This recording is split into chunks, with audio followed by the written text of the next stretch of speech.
എല്ലാവർക്കും നമസ്കാരം. IFPHന്റെ 1546 പ്രതിദിന സൂം വെബിനാറിലേക്ക് എല്ലാവരെയും സ്വാഗതം ചെയ്തുകൊള്ളുന്നു. ഇന്ന് നമ്മുടെ ക്ലാസ് ആരംഭിക്കുന്നതിന് മുമ്പ് ഒരു നിമിഷം ഈശ്വര പ്രാർത്ഥന. നന്ദി. ഇന്ന് നമുക്ക് അതിഥിയായി എത്തിയിരിക്കുന്നത് ഡോക്ടർ ജെയിംസ് പോൾ സാറാണ്. റിട്ടയർഡ് ചീഫ് മെഡിക്കൽ ഓഫീസർ, സംസ്ഥാന ഹോമിയോപ്പതി വകുപ്പ്, കേരള. 43 വർഷത്തെ ചികിത്സാനുഭവങ്ങൾ ഉള്ള സാറിന് രോഗനിർണയത്തിൽ അഗ്രഗണ്യനാണ്. ഇതിനോടകം അനേകം വിജ്ഞാനപ്രദമായ ക്ലാസ്സുകൾ നമുക്ക് എടുത്തിട്ടുള്ള സാറ് ഇന്ന് ശിശുപരിപാലനവും ഹോമിയോപ്പതിയും എന്ന വിഷയത്തിൽ ആണ് ക്ലാസ് എടുക്കുന്നത്. ഈ ക്ലാസ് എടുക്കുന്നതിന് ഡോക്ടർ ജെയിംസ് പോൾ സാറിനെ ആദരപൂർവ്വം ഈ പ്ലാറ്റ്ഫോമിലേക്ക് സ്വാഗതം ചെയ്തുകൊള്ളുന്നു. സാറിന് ക്ലാസ് ആരംഭിക്കാം. എല്ലാവർക്കും നമസ്കാരം. കേൾക്കാമല്ലോ? കേൾക്കാം. നവംബർ 14-ാം തീയതി ചിൽഡ്രൻസ് ഡേ ആയിരുന്നു. അന്ന് നമ്മൾ ഒരു സെഷൻ കുട്ടികൾക്ക് വേണ്ടി തന്നെ കുട്ടികളുടെ പേരിൽ എടുത്തിരുന്നു. അപ്പൊ അന്ന് പെട്ടെന്ന് എൻ്റെ ഈ നെറ്റ് പ്രോബ്ലം വന്നതുകൊണ്ട് പെട്ടെന്ന് സ്റ്റോപ്പ് ചെയ്യേണ്ടി വന്നു. അത് കാരണം എനിക്ക് അന്ന് 2 വാക്ക് പറയണമെന്നുണ്ടായിരുന്നു, അപ്പൊ പറയാൻ സാധിച്ചില്ല. അതുകൊണ്ട് തന്നെയാണ് ഇങ്ങനെ ഒരു സെഷൻ എടുക്കാം എന്ന് വിചാരിച്ചത്. കുട്ടികളെ സംബന്ധിച്ചിടത്തോളം അവരുടെ വൈകാരികമായിട്ടുള്ള വൈകല്യങ്ങൾ, പഠിക്കാനുള്ള ബുദ്ധിമുട്ട്, അതായത് ലേണിംഗ് ഡിസബിലിറ്റി, ഇങ്ങനെ സൈക്കോളജിക്കലായിട്ടുള്ള മറ്റ് മാനസികമായിട്ടുള്ള പ്രശ്നങ്ങൾക്കെല്ലാം ഇവിടെ നമ്മൾ ചർച്ച ചെയ്തിട്ടുള്ള കാര്യം. അപ്പൊ ഞാനൊന്ന് ഉദ്ദേശിക്കുന്നത് ഇതെല്ലാം ഒഴിവാക്കി ആരോഗ്യകരമായി കുട്ടികളെ എങ്ങനെ പരിപാലിക്കാം, അത് നമുക്ക് കൂട്ടമായി ചർച്ച ചെയ്ത് തീരുമാനിക്കേണ്ട ഒരു കാര്യമാണ്. കാരണം അത് വളരെ പ്രധാനപ്പെട്ട. കാരണം മാനസികമായും ശാരീരികമായും വൈകാരികമായും ആരോഗ്യവാന്മാര് ആയിട്ടിരിക്കേണ്ടത്, അതായത് അടുത്ത തലമുറ അങ്ങനെ ആയിരിക്കേണ്ടത് നമ്മുടെ കൂടി ഒരു ആവശ്യമായത് വളരെ ഗൗരവമായിട്ട് തന്നെ ചിന്തിക്കേണ്ട ഒരു പ്രശ്നമാണെന്ന് എനിക്ക് തോന്നുന്നു. അപ്പൊ ശിശു പരിപാലനം യഥാർത്ഥത്തിൽ ആരംഭിക്കേണ്ടത് ഗർഭധാരണം മുതൽ തന്നെ. പണ്ടതാൻ ശ്രദ്ധിച്ചിരുന്നു, കാരണവന്മാര് നമ്മുടെ മുൻ തലമുറ അത് ശ്രദ്ധിച്ചിരുന്നു. പക്ഷെ ഇപ്പൊ അത് അസാധ്യമായിട്ട് തീർന്നില്ല. കാരണം പണ്ടൊക്കെ ഗർഭിണിയായി കഴിഞ്ഞാൽ ചില സ്ഥലത്ത് വയറ്റിക്കണ്ണി എന്നാ പറയുന്നത്, സ്ഥലത്ത് ഗർഭിണി എന്നൊക്കെ പറയും. ഏതായാലും അങ്ങനെ ആയിക്കഴിഞ്ഞാൽ ആ വ്യക്തിക്ക് ഒരു പ്രത്യേക പരിഗണന കൊടുത്തിരുന്നു. കൂടുതൽ റൂമുകളുള്ള വീടുകളാണെങ്കിൽ ഒരു പ്രത്യേക, ഏറ്റവും നല്ല കാറ്റും വെളിച്ചവും കയറുന്ന ഒരു മുറിയായിരിക്കും ആ വ്യക്തിക്ക് വേണ്ടി അറേഞ്ച് ചെയ്യും. മാത്രമല്ല, വീട്ടിലെ പല പ്രശ്നങ്ങളും അറിയിക്കാതിരിക്കും. സാമ്പത്തിക പ്രശ്നം ഉണ്ടാകാം, മറ്റ് ബന്ധുക്കളുടെ മരണം ഉണ്ടാകാം, അതല്ലെങ്കിൽ എന്തെങ്കിലും അസുഖമായിട്ട് ഹോസ്പിറ്റലൈസ് ചെയ്തിരിക്കാം. പക്ഷെ ഇതൊന്നും ഇയാളെ അറിയിക്കാതെയാണ് പരിപാലിച്ചുകൊണ്ടിരുന്നത്. കാരണം ഒരു വിധത്തിലുള്ള സ്ട്രെസ്സും സ്ട്രെയിനും ഈ വ്യക്തിക്ക് ചെല്ലരുത്. അതാണ് എൻ്റെ പ്രധാന ഉദ്ദേശം. അപ്പൊ ഗർഭം ധരിച്ചിരിക്കുന്ന ഒരു വ്യക്തിയെ സംബന്ധിച്ചിടത്തോളം അവർക്കുണ്ടാകുന്ന സ്ട്രെസ്സും സ്ട്രെയിനും ആ പ്രജയെ, ഗർഭസ്ഥ ശിശുവിന് നേരിട്ട് ബാധിക്കും.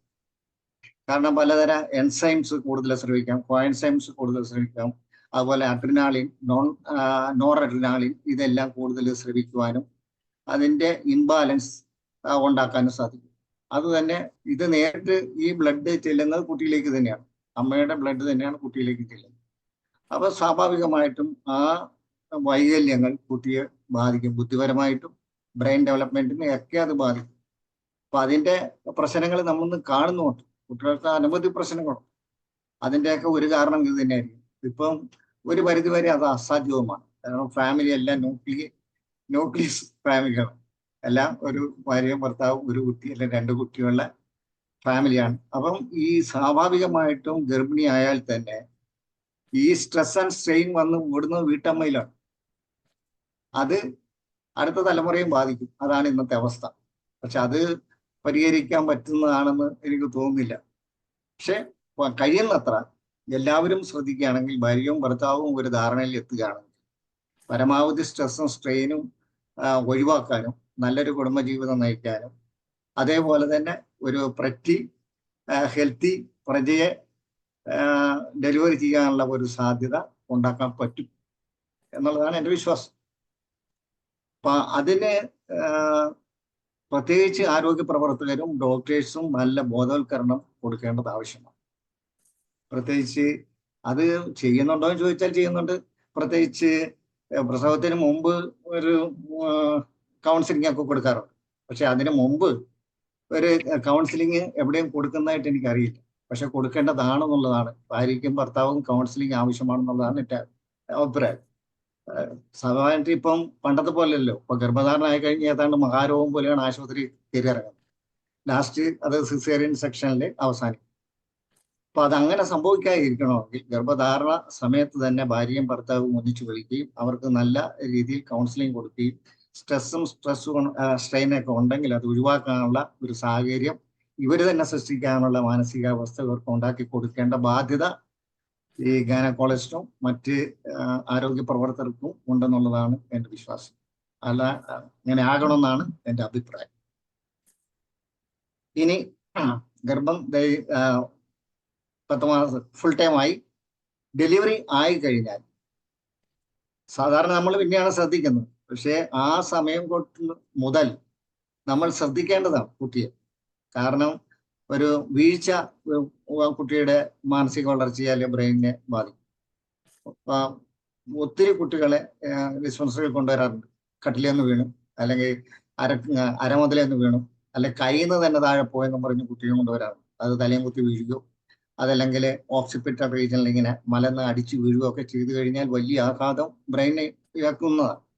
അപ്പൊ അതുപോലും സംഭവിക്കാതിരിക്കാനുള്ള അത്രയും ശ്രദ്ധ മാതാപിതാക്കളും മറ്റു നോക്കുന്നവരും ആയോ ഒക്കെ ശ്രദ്ധിക്കേണ്ടതാണ്.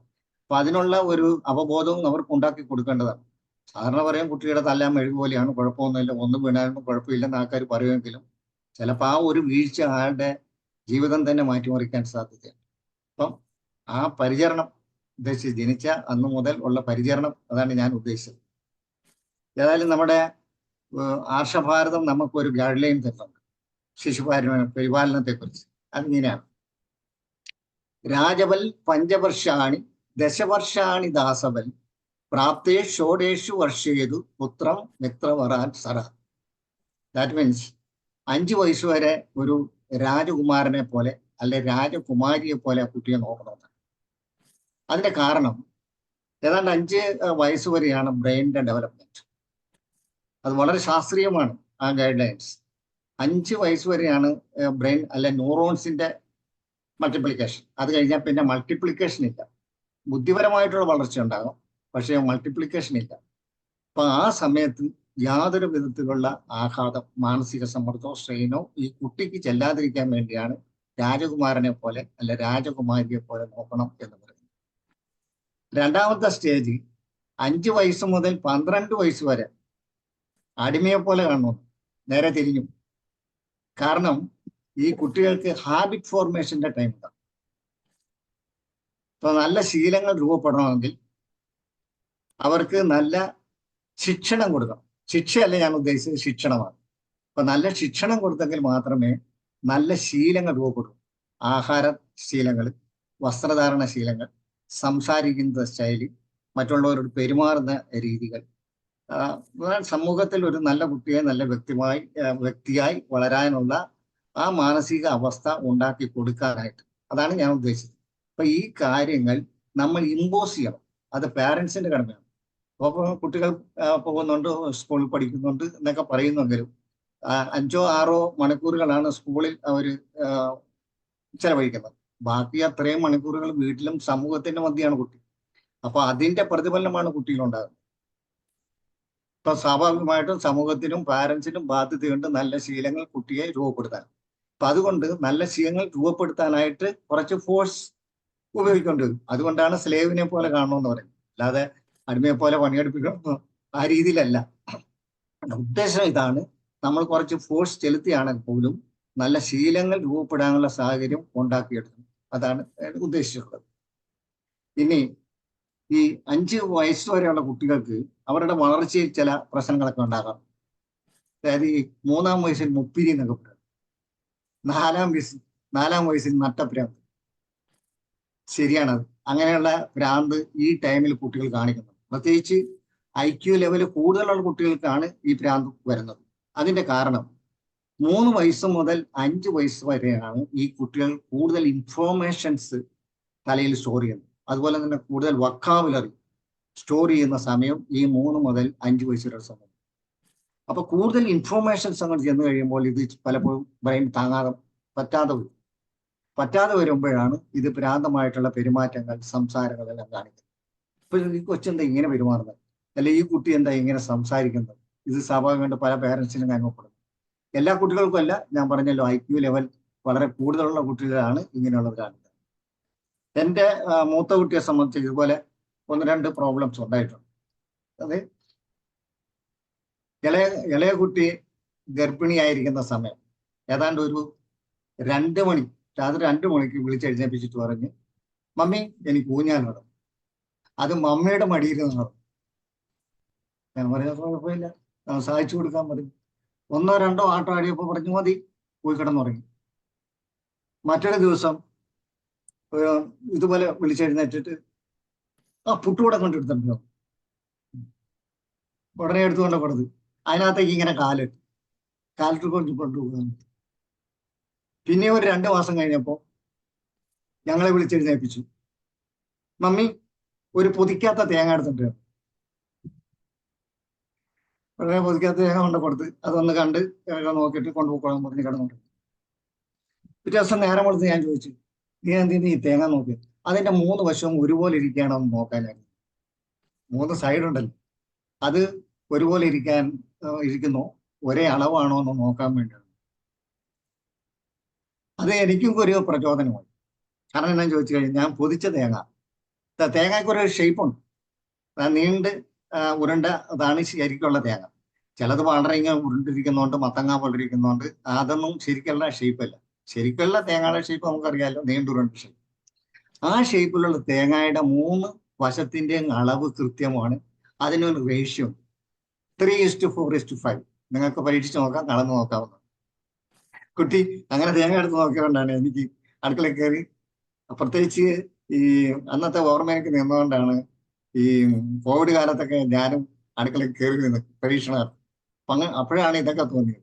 ഈ അളവ് നോക്കിയപ്പോൾ കൃത്യമാണ് 3:4:5 ആണ് അതിന്റെ മെഷർമെന്റ്. ഓക്കെ, ഏതായാലും ആ കുട്ടി ഇന്ന് സയന്റിഫിക് അസിസ്റ്റന്റ് ആണ് CMFRയിൽ. അതേപോലെ തന്നെ എൻ്റെ അളിയന്റെ അനിയൻ ഒരു ഡോക്ടറാണ്. അദ്ദേഹത്തിന്റെ കുട്ടി ഇതുപോലെ എന്തോ പ്രശ്നം ഉണ്ടാക്കും. ഇയാൾ വെച്ചിരുന്ന ഒരു ഡോക്യുമെന്റ് ഈ കുട്ടിയെടുത്ത് കീറുകളെ. ഡോക്യുമെന്റ് ഇതോ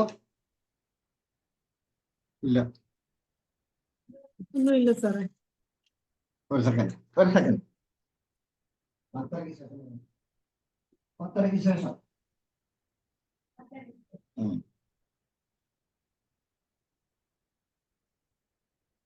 അപ്പൊ ഈ ഡോക്യുമെന്റ് കീറി കഴിഞ്ഞ്, അത് വളരെ മുഖ്യമായിട്ടുള്ള ഒരു ഡോക്യുമെന്റ് ആയിരുന്നു. ഇയാൾക്ക് ദേഷ്യം കയറി, ഇയാൾ കാലുകൊണ്ട് തട്ടി. ഈ കുട്ടി മുറ്റത്ത് പോയി കൈയും കുത്തി വീണ് കൈ കൊടുത്തു.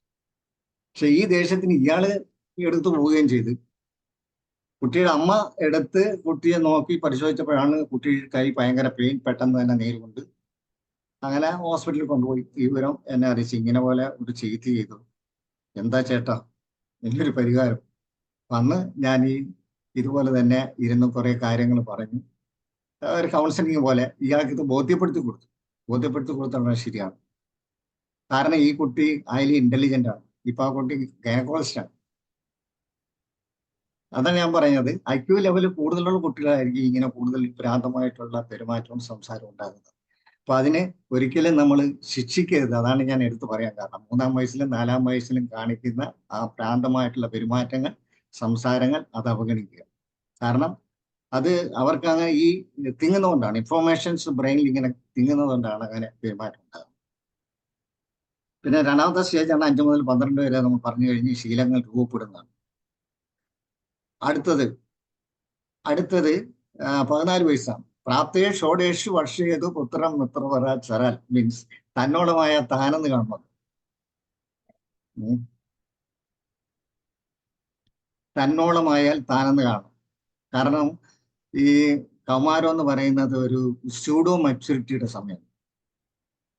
സ്യൂഡോ മെച്യൂരിറ്റി, താൻ അവഗണിക്കാൻ പാടില്ലാത്ത ഒരു വ്യക്തിയാണ്, എനിക്ക് അംഗീകാരം കിട്ടണം, അല്ലെങ്കിൽ മറ്റുള്ളവരിൽ നിന്നും അംഗീകാരം, അച്ഛൻ, അമ്മ, മറ്റ് വ്യക്തികൾ ഉണ്ടെങ്കിൽ അവരിൽ നിന്നുള്ള ഒരു വ്യക്തിഗതമായിട്ടുള്ള അംഗീകാരം കിട്ടണം, കൺസെൻട്രേഷൻ വേണമെന്ന് ആഗ്രഹിക്കുന്ന ഒരു സമയം.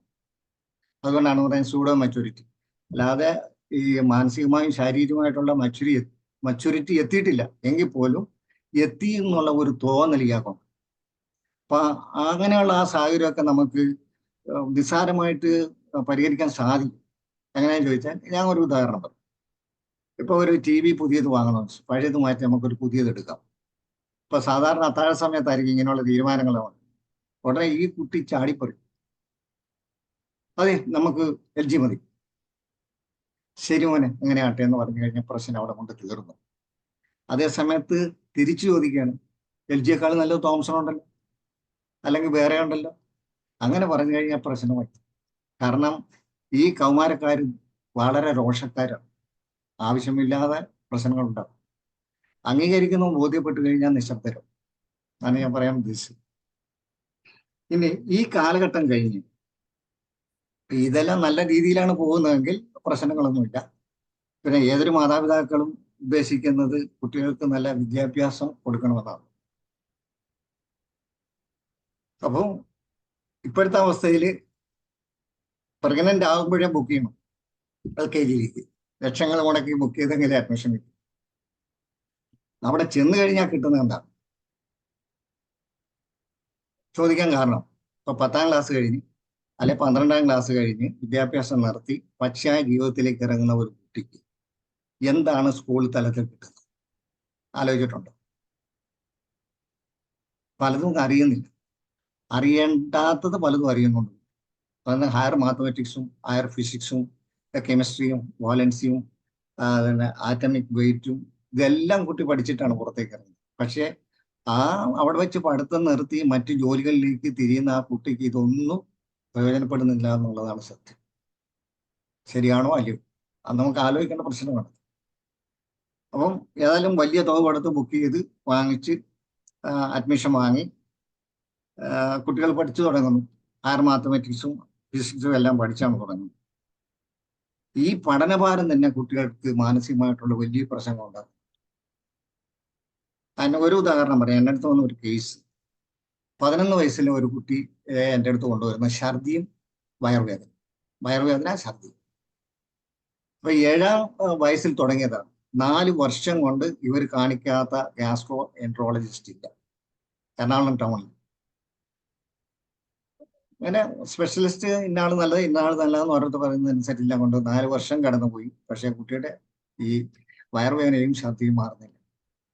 അപ്പോൾ വേറെ ആരും പറഞ്ഞു നിങ്ങൾ വേറെ സിസ്റ്റം നോക്കും, അല്ലെങ്കിൽ ആയുർവേദ ഹോമിയോ നോക്കും. അങ്ങനെ ഏതായാലും എൻ്റെ ഡിസ്റ്റൻസിനെയാണ് കൊണ്ടുവന്നത്. ഞാനും മരുന്ന് കൊടുത്ത് ഒരു പ്രയോജനവും കിട്ടി. ഞാൻ പറഞ്ഞു ഒരു ദിവസം ഒരു കാര്യം ചെയ്യും, ഒരു ഉച്ച കഴിഞ്ഞ് നിങ്ങൾ രണ്ടുപേരും ഫാദറും മദറും ഒരു കൊച്ചിനെ കൊണ്ടുവരണ്ടായിരുന്നു. അങ്ങനെ കുറെ നേരം സംസാരിച്ചു കഴിഞ്ഞ് പ്രത്യേകിച്ച് ഒരു ക്ലൂസും കിട്ടുന്നില്ല ഭക്ഷണ കാര്യത്തിലോ അതല്ലെങ്കിൽ മറ്റ് വൈകാരിക പ്രശ്നങ്ങൾ ഉണ്ടാകാനൊന്നും ഒരു ക്ലൂസ് കിട്ടിയില്ല. ലാസ്റ്റ് ചോദിച്ചു കുട്ടി പഠിക്കുന്നത് ഇങ്ങനെ ഒരു ആംഗ്ലോ ഇന്ത്യൻ സ്കൂളിലാണ്, ടൗണിലാണ്. അപ്പൊ എപ്പോൾ പോകും കുട്ടിക്ക് 7:40 ബസ്. അപ്പൊ 7:30 വീട്ടിൽ നിന്ന് ഇറങ്ങും. 7:30 വീട്ടിൽ നിന്ന് ഇറങ്ങി 7:40 ബസ് പോകും. ഈ ബസ് കുറെ ചുറ്റിക്കറങ്ങി 9:30 സ്കൂളിൽ തിരിച്ച് അതേപോലെ തന്നെ 3:30 സ്കൂൾ വിടും. 3:30 അതേ റൂട്ടിൽ തിരിച്ച് 5:30 ഇവിടെ എത്തും. എത്തിക്കഴിഞ്ഞ ഉടനെ അവിടെ ആള് കാത്തു നിൽക്കും, കുട്ടിയെ കൊണ്ട് പോകും, ഒന്ന് മുക്കിയെടുക്കും, കൂട്ട് നിറയ്ക്കുന്ന പോലെ എന്തെങ്കിലും നിറയ്ക്കും, ട്യൂഷന് പോകും. ട്യൂഷൻ കഴിഞ്ഞ് വീട്ടിൽ എത്തിക്കഴിഞ്ഞാൽ എന്തെങ്കിലും ഇത്തിരി ഭക്ഷണം വീണ്ടും കഴിക്കുക, അല്ലെങ്കിൽ വെള്ളം കുടിക്കും. ഉടനെ ഹോംവർക്ക് കഴിഞ്ഞാൽ പിന്നെ പ്രെയർ കഴിഞ്ഞ് കുട്ടിയെ എടുത്തുകൊണ്ടാണ് പോകുന്നത്, എടുത്തുകൊണ്ട് കിടത്തും. വെളുപ്പിനെ 5 മണിക്ക് എഴുന്നേൽപ്പിക്കും. കാരണം തലേദിവസം പഠിപ്പിച്ചൊന്നും പഠിപ്പിച്ചിട്ടില്ല. അപ്പൊ അത് പഠിപ്പിക്കണ്ടേ. ഇത് പഠിപ്പിച്ച് കുട്ടിയെ 7:30 മണിക്ക് കുട്ടി ഇറങ്ങണം. ഇത് തന്നെയായിരുന്നു കുട്ടിയുടെ പ്രശ്നം. ശരിക്കും ഭയങ്കരമായ ഒരു പീഡനമായിരുന്നു. ഇപ്പൊ ഞാൻ ചോദിച്ചു മാതാപിതാക്കളോട്, നിങ്ങൾ അവിടെ തന്നെ കൊണ്ട് ചേർന്നു. അവിടെ 12 വരെ പിന്നെ വേറെ അന്വേഷിക്കണം, 12ാം ക്ലാസ് വരെ. അപ്പൊ അതിനൊരു സൊല്യൂഷൻ മാത്രമേ ഉള്ളൂ. ഒന്നല്ലേ നിങ്ങൾ വീട് വാടക കൊടുത്തിട്ട് അവിടെ പോയി കുട്ടിക്ക് 5 മിനിറ്റ് അല്ലെ 10 മിനിറ്റ് കൊണ്ട് നടന്നെത്താവുന്ന ദൂരത്തിൽ വീട് എടുക്കുക. അതല്ലെങ്കിൽ നിങ്ങളുടെ അടുത്ത് തന്നെ ഇംഗ്ലീഷ് മീഡിയം സ്കൂളുണ്ടല്ലോ, അങ്ങോട്ട് അവിടെ 7 വരെ. 7 കഴിഞ്ഞ് പിന്നെ അന്വേഷിച്ചാൽ പോരെ. കുട്ടി ഇത്രയും പീഡിപ്പിക്കേണ്ട പ്രശ്നമുണ്ടോ? ഏതായാലും അവർ ഒരു തീരുമാനത്തിലെത്തി. അവിടുന്ന് ടി സി മേടിച്ച് അടുത്തുള്ള സ്കൂൾ, അത് ഇംഗ്ലീഷ് മീഡിയം സ്കൂളാണ്, ആംഗ്ലോ ഇന്ത്യൻ സ്കൂളാണ്, അവിടെ കൊണ്ടുപോയി ചേർത്ത് കുട്ടിയുടെ പ്രശ്നം. ഈ ഒരു അവസ്ഥ പല കുട്ടികളും ഇന്ന് അനുഭവിക്കുന്നുണ്ട്. അതുകൊണ്ടാണ് ഞാൻ പറയാൻ കാരണം ഇന്ന് പഠനം ഒരു പീഡനം. ഇനി എൻ്റെ ഇളയ മോളുടെ ഒരു പ്രശ്നം, ഒരു രാത്രി ഞാൻ പ്രാക്ടീസ് കഴിഞ്ഞ് വരുമ്പോൾ ഏതാണ്ട് 10:30 മണി കഴിഞ്ഞു. അപ്പൊ ഈ കുട്ടി ഉറങ്ങിയിട്ടില്ല. സാധാരണ 10 മണിക്ക് ഞാൻ നല്ല ഉറക്കം പിടിക്കും. 10:30 മണിയായി, ഉറങ്ങുന്നില്ല, കടനീരും ഇങ്ങനെ തൂക്കിക്കൊണ്ടിരിക്കുകയാണ്. എന്താണ്? ഒരു ടീച്ചർ പഠിച്ചിട്ട് വരാൻ പറഞ്ഞാൽ ഞാൻ പഠിച്ചിട്ട് തലയിലേക്ക് കയറുന്നില്ല, ഇങ്ങനെ ബൈഹാർട്ടായിട്ട് പഠിക്കാൻ പറ്റുന്നില്ല. ഞാൻ നോക്കിയപ്പോ എന്താണ്, 3ാം ക്ലാസ് പഠിക്കുന്ന കുട്ടി, ജോയിന്റ്സ് ഓഫ് ഹ്യൂമൻ ബോഡി, അതാണ് വിഷയം. സാധാരണഗതിയിൽ ഇപ്പൊ ഈ ഇരിക്കുന്നവരുടെ ഓഫ് ഹാൻഡ് ആയിട്ട് ചോദിച്ചു കഴിഞ്ഞാൽ 5 ജോയിന്റും പറയില്ല. ഓർത്തോപെഡിക് സർജൻസിനോട് ചോദിച്ചാൽ അവർ പറയും. ബാക്കി ഒരു ഡോക്ടർമാരും പറയല്ലേ 5 ജോയിന്റ്സും. ആ സംഭവമാണ് 3ാം ക്ലാസ്സിൽ കുട്ടി പഠിച്ചുകൊണ്ടിരിക്കുകയാണ്. കിൻ joint, ball and socket joint, pivot joint എന്ന് പറയും, ഇങ്ങനെ പഠിച്ചുകൊണ്ടിരിക്കും. ഞാൻ പറഞ്ഞു, മോളെ ഇതവിടെ വെച്ച് തരും. അയ്യോ നാളെ പ്രശ്നമാകും. ഒരു പ്രശ്നം ഉണ്ടാക്കില്ല, മോൾ പോയി കിടന്നു, ഞാനും നാളെ സ്കൂളിൽ വരാം. അങ്ങനെ കുട്ടിയായിട്ട് ഞാൻ സ്കൂളിൽ ചെന്നു, പ്രിൻസിപ്പാളിനെ കണ്ട് ചോദിച്ചു, എന്താ ഡോക്ടർ? ഞാൻ ചോദിച്ചു, വാട്ട് ഈസ് പിവോട്ട് ജോയിന്റ്? അതൊരു ജോയിന്റ് ആണ്. എന്ത്? അല്ല ഇവർക്ക് പഠിക്കാൻ, ഇവർക്കോ? പ്രിൻസിപ്പാൾ ഇവർക്കോ? ഇവർക്ക് പഠിക്കാൻ. എന്നാ നമുക്ക് ടീച്ചറെ വിളിപ്പിക്കാൻ, ക്ലാസ് ടീച്ചറെ വിളിച്ചു. ക്ലാസ് ടീച്ചർ വന്നോട്ടെ എന്ന് ചോദിച്ചു, പിവോട്ട് ജോയിന്റ് എന്താണ് ടീച്ചർ? അങ്ങനെ ജോയിന്റ് ഉണ്ട്, 5 ജോയിന്റ് ഉണ്ട്, അത് പഠിക്കാൻ പഠിച്ചോണ്ട് വരാനായിട്ട് പറഞ്ഞു വിട്ടിരിക്കുന്നത്. ഞാനതല്ല ഞാൻ ചോദിച്ചത്, വാട്ട് ഈസ് പിവോട്ട് ജോയിന്റ് എന്നാ ഞാൻ ചോദിച്ചത്. അയ്യോ അതൊന്നും അറിയാൻ പറഞ്ഞു, എവിടെയാണെന്നോ എന്താണെന്നോ അറിയാൻ പറഞ്ഞു. ഇതിങ്ങനെ തത്തമ്മയെ പൂച്ച എന്ന് പറഞ്ഞ് ഞങ്ങളിത് നോക്കി പഠിപ്പിക്കുന്നു. ക്വാളിഫൈത്ത് എന്നുള്ള ബുക്ക് കമ്പനി ഇറക്കിയിട്ടുള്ള ബുക്കാണ് 3ാം ക്ലാസ്സിൽ. ഞാൻ പറഞ്ഞ പ്രിൻസിപ്പൾ, ഇത് ആവശ്യമില്ല. മെഡിക്കൽ സ്റ്റുഡൻസ് അനാറ്റമിക്ക് പഠിക്കേണ്ട സംഭവമാണ്. ആ സിൻഡസ്മോളജി എന്ന് പറഞ്ഞ് പ്രത്യേകം വകുപ്പുണ്ട്, അതിലൊരു സബ് പേപ്പറുണ്ട്, അവർ പഠിക്കുന്ന സാധനമാണ്. എൻ്റെ പിന്നെ മാഡം ഇത് എന്തിനാണ്? ഏതായാലും ടീച്ചറോട് പറഞ്ഞ് ഈ പോർഷൻ പഠിപ്പിക്കേണ്ടെന്ന് പറയും. അവർ പിറ്റേ വർഷം ഈ ഹോളി ഫെയ്ത്തിന്റെ ബുക്ക് തന്നെ ഷോപ്പ് തരാൻ പറയാം. അപ്പൊ ഇതെല്ലാം കുട്ടികളുടെ പല സാഹചര്യങ്ങൾ, ചിലർ വയലന്റ് ആകാനും ഹൈപ്പർ ആക്റ്റീവ് ആകാനും പിന്നെ ഇറവറന്റ് ആകാനുമുള്ള കാരണങ്ങൾ ഇതൊക്കെ തന്നെയാണ്. ഈ ഒരു പക്ഷേ ഇതുപോലുള്ള ഈ പീഡനങ്ങളായിരിക്കും എന്നുള്ളതാണ് എൻ്റെ വിശ്വാസം. ഞാൻ വീണ്ടും വിദ്യാഭ്യാസത്തിലേക്ക് തന്നെ വരിക. വിദ്യാഭ്യാസം, നമ്മൾ എന്താണ് വിദ്യാഭ്യാസം ചോദിച്ചു കഴിഞ്ഞാൽ വിദ്യ അഭ്യസിക്കുന്നവരും അഭ്യസിപ്പിക്കുന്നവരും പറയുമെന്ന്. ഏതായാലും വിദ്യാഭ്യാസം ലക്ഷ്യം ഞാൻ ഉദ്ദേശിക്കുന്നത് പ്രാഥമിക വിദ്യാഭ്യാസം, അല്ലെ 10 അല്ലെ 12ാം ക്ലാസ് വരെയുള്ള വിദ്യാഭ്യാസത്തിന്റെ ലക്ഷ്യം, വിദ്യാഭ്യാസ വിശേഷണന്മാർ പറയുന്നത്, 1 സബ്ലിമേഷൻ ഓഫ് ഇൻസ്റ്റിങ്ക്റ്റ്, അതായത് ജന്മവാസനകളെ പരിപോഷിക്കുക എന്നതാണ് വിദ്യാഭ്യാസം. വേറൊരാൾ പറയുന്നത് find out the eternal truth, പരമോന്നത സത്യം അല്ലെങ്കിൽ എറ്റേണൽ ആയിട്ടുള്ള ആ സത്യത്തെ കണ്ടെത്തുക എന്നുള്ളതാണ് വിദ്യാഭ്യാസം. പാവ്ലോവ് പറയുന്നത് find out the truth by trial and error, Pavlov പറയുന്നത്. പക്ഷെ ഏറ്റവും നല്ല ഒരു ഡെഫിനിഷൻ തരുന്നത് നമ്മുടെ രാഷ്ട്രപിതാവായ മഹാത്മാഗാന്ധിയാണ്. Education can be defined as all round development of body, mind and spirit. ഇതാണ് വിദ്യാഭ്യാസത്തിന്റെ ലക്ഷ്യമെന്ന് ഏറ്റവും നല്ല ഒരു ഡെഫിനിഷൻ കൊടുത്ത മഹാത്മാഗാന്ധി. അത് വെച്ച് നോക്കിക്കഴിഞ്ഞു ഇന്നത്തെ ഈ വിദ്യാഭ്യാസം, അത് പ്രൈമറി തലത്തിലാകട്ടെ, അപ്പർ പ്രൈമറി ആകട്ടെ, ഹൈസ്കൂൾ തലത്തിലാകട്ടെ, ഹയർ സെക്കൻഡറി തലത്തിലാകട്ടെ, ഈ ലക്ഷ്യത്തിലേക്ക് എത്തിച്ചേരുന്നുണ്ടോ? ഇന്നത്തെ അതാ ഞാൻ പറയുന്നത്, ഇപ്പൊ പഠിപ്പിക്കുന്ന മാത്തമാറ്റിക്സും ഇതുമെല്ലാം ഈ കുട്ടികളെ സംബന്ധിച്ചിടത്തോളം അവർക്ക് അസഹ്യമാണ്. 10ലോ 12ലോ വിദ്യാഭ്യാസം നടത്തുന്ന കുട്ടികൾക്ക് ഇത് യാതൊന്നും ചെയ്യുന്നില്ല. എന്ന് പറഞ്ഞാൽ ഉന്നത വിദ്യാഭ്യാസത്തിൽ പോകണമെന്നില്ല, 12 കഴിഞ്ഞു പോകുമ്പോൾ അവർക്ക് ഹെവി ആയിട്ടുള്ള ലോഡ് കൊടുക്കാം. കാരണം ഇൻട്രസ്റ്റ് ഉള്ളവരായിരിക്കും പ്രത്യേക സബ്ജക്റ്റ് സെലക്ട് ചെയ്ത് പോകുന്നത്. ഇപ്പൊ ലാംഗ്വേജ് എടുക്കുന്നവർ ലാംഗ്വേജ് എടുക്കുന്നുണ്ട്, എക്കണോമിക്സ് എടുക്കുന്നുണ്ട്, അതല്ലെങ്കിൽ മാത്സ് എടുക്കുന്നവരുണ്ട്, കെമിസ്ട്രി എടുക്കുന്നവരുണ്ട്. അവർക്കെല്ലാം ഹെവി ലോഡ് കൊടുക്കട്ടെ, നോ പ്രോബ്ലം, അതാവശ്യമാണ്. പക്ഷേ ഈ 10 അല്ലെ 12 വരെയുള്ള കുട്ടികളെ സംബന്ധിച്ചിടത്തോളം വാട്ട് ഈസ് കെമിസ്ട്രി, ആ ഒരു അവബോധം മാത്രം മതി. അല്ലെങ്കിൽ ഫിസിക്സ് എന്താണ്, കെമിസ്ട്രി എന്താണ്, നാച്ചുറൽ സയൻസ് എന്താണ്, സുവോളജി എന്താണ്, ബോട്ടണി എന്താണ് എന്ന് ചോദിച്ചു കഴിഞ്ഞാൽ അത് ഇന്നതാണ്, ഒരു അവബോധം മാത്രം മതി. ബാക്കി അവരെ സംബന്ധിച്ചുള്ള അറിയേണ്ടത് അവരുടെ ചുറ്റുപാടാണ്. ഞാൻ എൻ്റെ വ്യക്തിപരമായ അഭിപ്രായങ്ങൾ കൂടെ പറയുക. അവരുടെ ചുറ്റുപാടാണ് അവർ അറിഞ്ഞിരിക്കുന്നത്, അതവരറിയുന്നില്ല. ഫോർ എക്സാമ്പിൾ, ഇപ്പൊ ഒരു പഞ്ചായത്ത് ലോക്കൽ ബോഡി, അതിന്റെ ഘടന എന്താണ്, അത് നമുക്ക് എന്തെല്ലാം അവിടുന്ന് കിട്ടും, എന്താണ് നമ്മുടെ അവകാശം, ഇത് ഒരു കുട്ടിയെ സംബന്ധിച്ച് അറിയുന്നില്ല. വില്ലേജ് ഓഫീസ്, അവിടുന്ന് എന്തെല്ലാം സേവനം നമുക്ക് കിട്ടും, അറിയുന്നില്ല. ഒരു പോസ്റ്റ് ഓഫീസിൽ നിന്ന് എന്തെല്ലാം സേവനങ്ങൾ കിട്ടും, അറിയുന്നില്ല. ശരിയാണോ? ഇതെല്ലാമാണ് ഒരു കുട്ടി അറിയുന്നത് ചുറ്റുപാടിനെ കുറിച്ച്. വർഷങ്ങൾക്ക് മുമ്പ് DPEP എന്നും പറഞ്ഞ ഒരു വിദ്യാഭ്യാസ പദ്ധതി ഇൻട്രൊഡ്യൂസ് ചെയ്തിരുന്നു. ഏതാണ്ട് 1-2 വർഷം കൊണ്ട് അത് അപ്രത്യക്ഷം. നല്ലൊരു സംഗതിയായിരുന്നു. കാരണം ഒരു ജില്ലാ തലത്തിലുള്ള പ്രോജക്റ്റ് ആയിരുന്നു. കാരണം ആ ജില്ലയെ സംബന്ധിച്ചിടത്തോളം ആ കുട്ടികളെ നല്ല ബോധവൽക്കരിക്കുക എന്നുള്ള ഒരു ഉദ്ദേശം കൂടി ആ വിദ്യാഭ്യാസ രീതിക്കുണ്ടായിരുന്നു. പക്ഷെ അതെടുത്ത് കളഞ്ഞു, അത് അവഗണിക്കരുത്.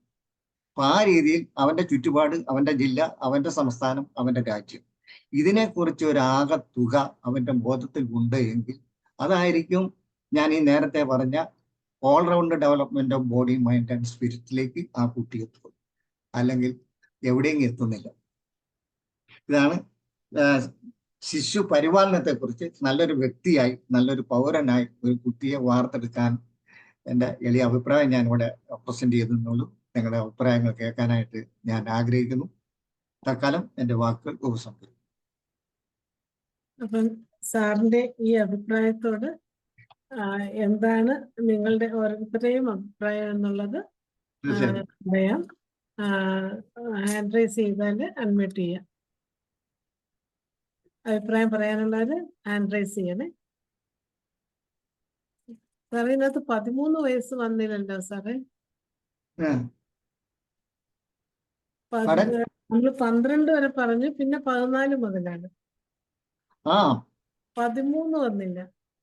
അല്ലേ, 13 12 കഴിഞ്ഞാൽ അവൻ ഈ പ്യൂബിസൻസ് കഴിഞ്ഞിട്ട് അഡോളസൻസിലേക്ക് പ്രവേശിക്കുന്ന ടൈമാണ്.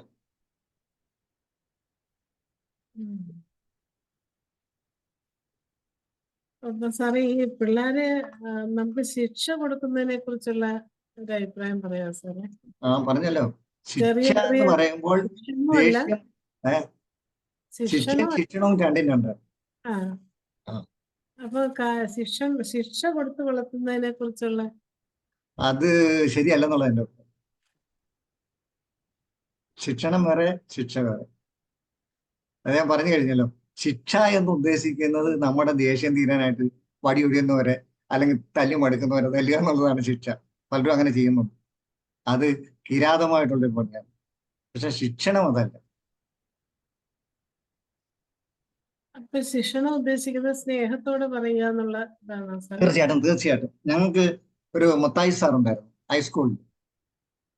അപ്പം പിന്നെ ഹെഡ് മാസ്റ്റർ ഒരു വൈദികനായിരുന്നു. ഒരു 6 അടി പൊക്കവും ഒരു അജാനഭാവവും, 2 കൈയിലും ചൂരലുണ്ടാവും. അതായത് ഒന്ന് വലിയ ചൂരിൽ വലിയ കുട്ടികൾക്ക്, ചെറിയ ചൂരിൽ ചെറിയ കുട്ടികൾക്ക്. അപ്പൊ ആളുടെ തരം അനുസരിച്ചാണ് അടി കൊടുക്കുന്നത്. പക്ഷെ കുട്ടികൾ വന്നു കഴിഞ്ഞാൽ ഭയങ്കര ബഹളമാണ്. അച്ഛൻ പിന്നെ എന്തെങ്കിലും കണ്ടു കഴിഞ്ഞാൽ മാത്രമേ അടിക്കുകയുള്ളൂ. പക്ഷെ കുട്ടികൾ ബഹളമൊന്നും നിർത്താറില്ല ഈ ഹെഡ് മാസ്റ്റർ വന്നു കഴിഞ്ഞാൽ. പക്ഷെ മൊത്തായി സാറ് സൈക്കിളിലാണ് വരുന്നത്. 5-6 കിലോമീറ്റർ ചവിട്ടിയാണ്. മൊത്തായി സാർ കോമ്പൗണ്ട് കയറി കഴിഞ്ഞാൽ കുട്ടികൾ സെറ്റായി. ആരും അടിക്കാറില്ല, പിന്നെ ശിക്ഷിക്കാറില്ല, ഇങ്ങനെ ചെവിക്ക് പിടിക്കാറില്ല. പക്ഷെ ഭയമാണ് മത്തായി സാർ. എന്റെ കാരണം അതിന്റെ മുൻ ചേട്ടന്മാരെയൊക്കെ പുള്ളി ഒതുക്കി മെരുക്കിയിട്ടുണ്ട്. അപ്പൊ അവര് പറയും ഇങ്ങനെ മത്തായി സാർ ഇങ്ങനെയാണ്, ഒരു പ്രത്യേക നേച്ചറാണ്, അതുകൊണ്ട് ശ്രദ്ധിക്കണം, നോക്കിക്കോണമെന്ന് പറഞ്ഞിട്ടാണ്, പിൻതലമുറയോട് പറഞ്ഞിട്ടാണ് സീനിയേഴ്സ് സ്കൂൾ വിടുന്നത്. അപ്പൊ അതങ്ങനെ ഇങ്ങ് പോരുകയാണ്. ഈ മത്തായി സാർ വന്നു കഴിഞ്ഞാൽ അപ്പൊ അദ്ദേഹത്തിന്റെ തന്ത്രം എന്നാന്ന് ചോദിച്ചു കഴിഞ്ഞാൽ, വളരെ വില്ലന്മാരെ ടീച്ചേഴ്സ് റൂമിലേക്ക് വന്നു കഴിഞ്ഞ് പുറത്തോട്ട് നിർത്തി കഴിഞ്ഞിട്ട് ഈ പറഞ്ഞ പോലെ ഒരു ചെറിയ കൗൺസിലിംഗ്. അപ്പോൾ എവിടുന്ന് വരും? ഇന്ന സ്ഥലം. അച്ഛനെന്താ ജോലി? അച്ഛന് കൂലിപ്പണിയാണ്. അമ്മ എന്ത് ചെയ്യുന്നു? അമ്മ പ്രത്യേകിച്ചൊന്നും പോകുന്നില്ല. അപ്പൊ അച്ഛൻ എന്ത് കൂലി കിട്ടും? കിട്ടും. അപ്പൊ ഇത്രയും ചെറിയ വരുമാനം കൊണ്ടാണ് നിങ്ങളുടെ വീട് കഴിഞ്ഞു പോകുന്നത്. അപ്പം നിന്നിലാണ് അവരുടെ പ്രതീക്ഷ വെച്ചിരിക്കുന്നത്. നീ ഇങ്ങനെ ഉഴപ്പിനോട് ശരിയാവും. ആ രീതിയിൽ ഒരു 4 വർത്തമാനം പറഞ്ഞു കഴിഞ്ഞ് അവൻ അവിടെ നിന്ന് വരുന്നത് കണ്ണുനീരോടെ. പിന്നെ അവൻ ഒരിക്കലും ഒരു ബഹളത്തിനോ ഉഴപ്പിനോ പോകില്ല. അതാണ് മത്തായി സാറിന്റെ തന്ത്രം. ഓക്കെ. ഉം. ആ മനസ്സിലായി. അപ്പൊ ഈ തെറ്റ് കാണുമ്പം നമ്മള് നല്ല നയത്തിന് പറഞ്ഞ് മനസ്സിലാക്കണം. യെസ് യെസ്, ഇത് ബോധ്യപ്പെടുത്തുക. തെറ്റ്. ആ എന്ന് പറഞ്ഞാൽ കാർക്കശ്യം വേണ്ടാന്ന് തീർത്ത് പറയുന്നില്ല, വേണം, വേണ്ടിവരും. പിന്നെ ഈ പക്ഷെ കുട്ടി ഒരിക്കലും നമ്മുടെ ദേഷ്യം ആയിരിക്കാൻ പാടില്ല. അതേ ഞാൻ പറഞ്ഞു. ഈ ഭയങ്കരമായ നിർബന്ധം പിടിക്കുന്ന കുട്ടികളുണ്ടല്ലോ സാറേ. ഉണ്ടല്ലോ, അത് ഞാൻ ഇവിടെ കഴിഞ്ഞ ക്ലാസ്സുകളിൽ കുട്ടികളുടെ സ്വഭാവ വൈകല്യത്തെ കുറിച്ച് പറഞ്ഞിട്ടുണ്ട്. ഒരു കുട്ടി, അതൊരു ഡോക്ടറുടെ ആങ്ങളയുടെ കുട്ടിയെ കൊണ്ടാണ് വന്നത്. ആ കുട്ടി 7 വയസ്സുള്ള പെൺകുട്ടിയാണ്. ഈ കുട്ടിയെ കൈകാര്യം ചെയ്യാൻ പറ്റില്ലായിരുന്നു അവർക്ക്. കാരണം ഒരു മൈതാനത്ത് വെച്ചോ അല്ലെങ്കിൽ റോഡിൽ വെച്ചോ ഒരു ഷോപ്പിന്റെ മുമ്പിൽ വെച്ചോ എന്താ ആവശ്യപ്പെട്ട് അത് അപ്പം സാധിച്ചില്ലെങ്കിൽ അവിടെ കിടന്ന് പുഴു നിറയ്ക്കുന്ന പോലെ പറയും. ചെളിയിലാണെ ചെളിയിൽ, വെള്ളത്തിലാണ് വെള്ളം. അങ്ങനെ ഒരു കുട്ടിയായിരുന്നു. അപ്പൊ ആ സാഹചര്യത്തിൽ നമുക്ക് പക്ഷെ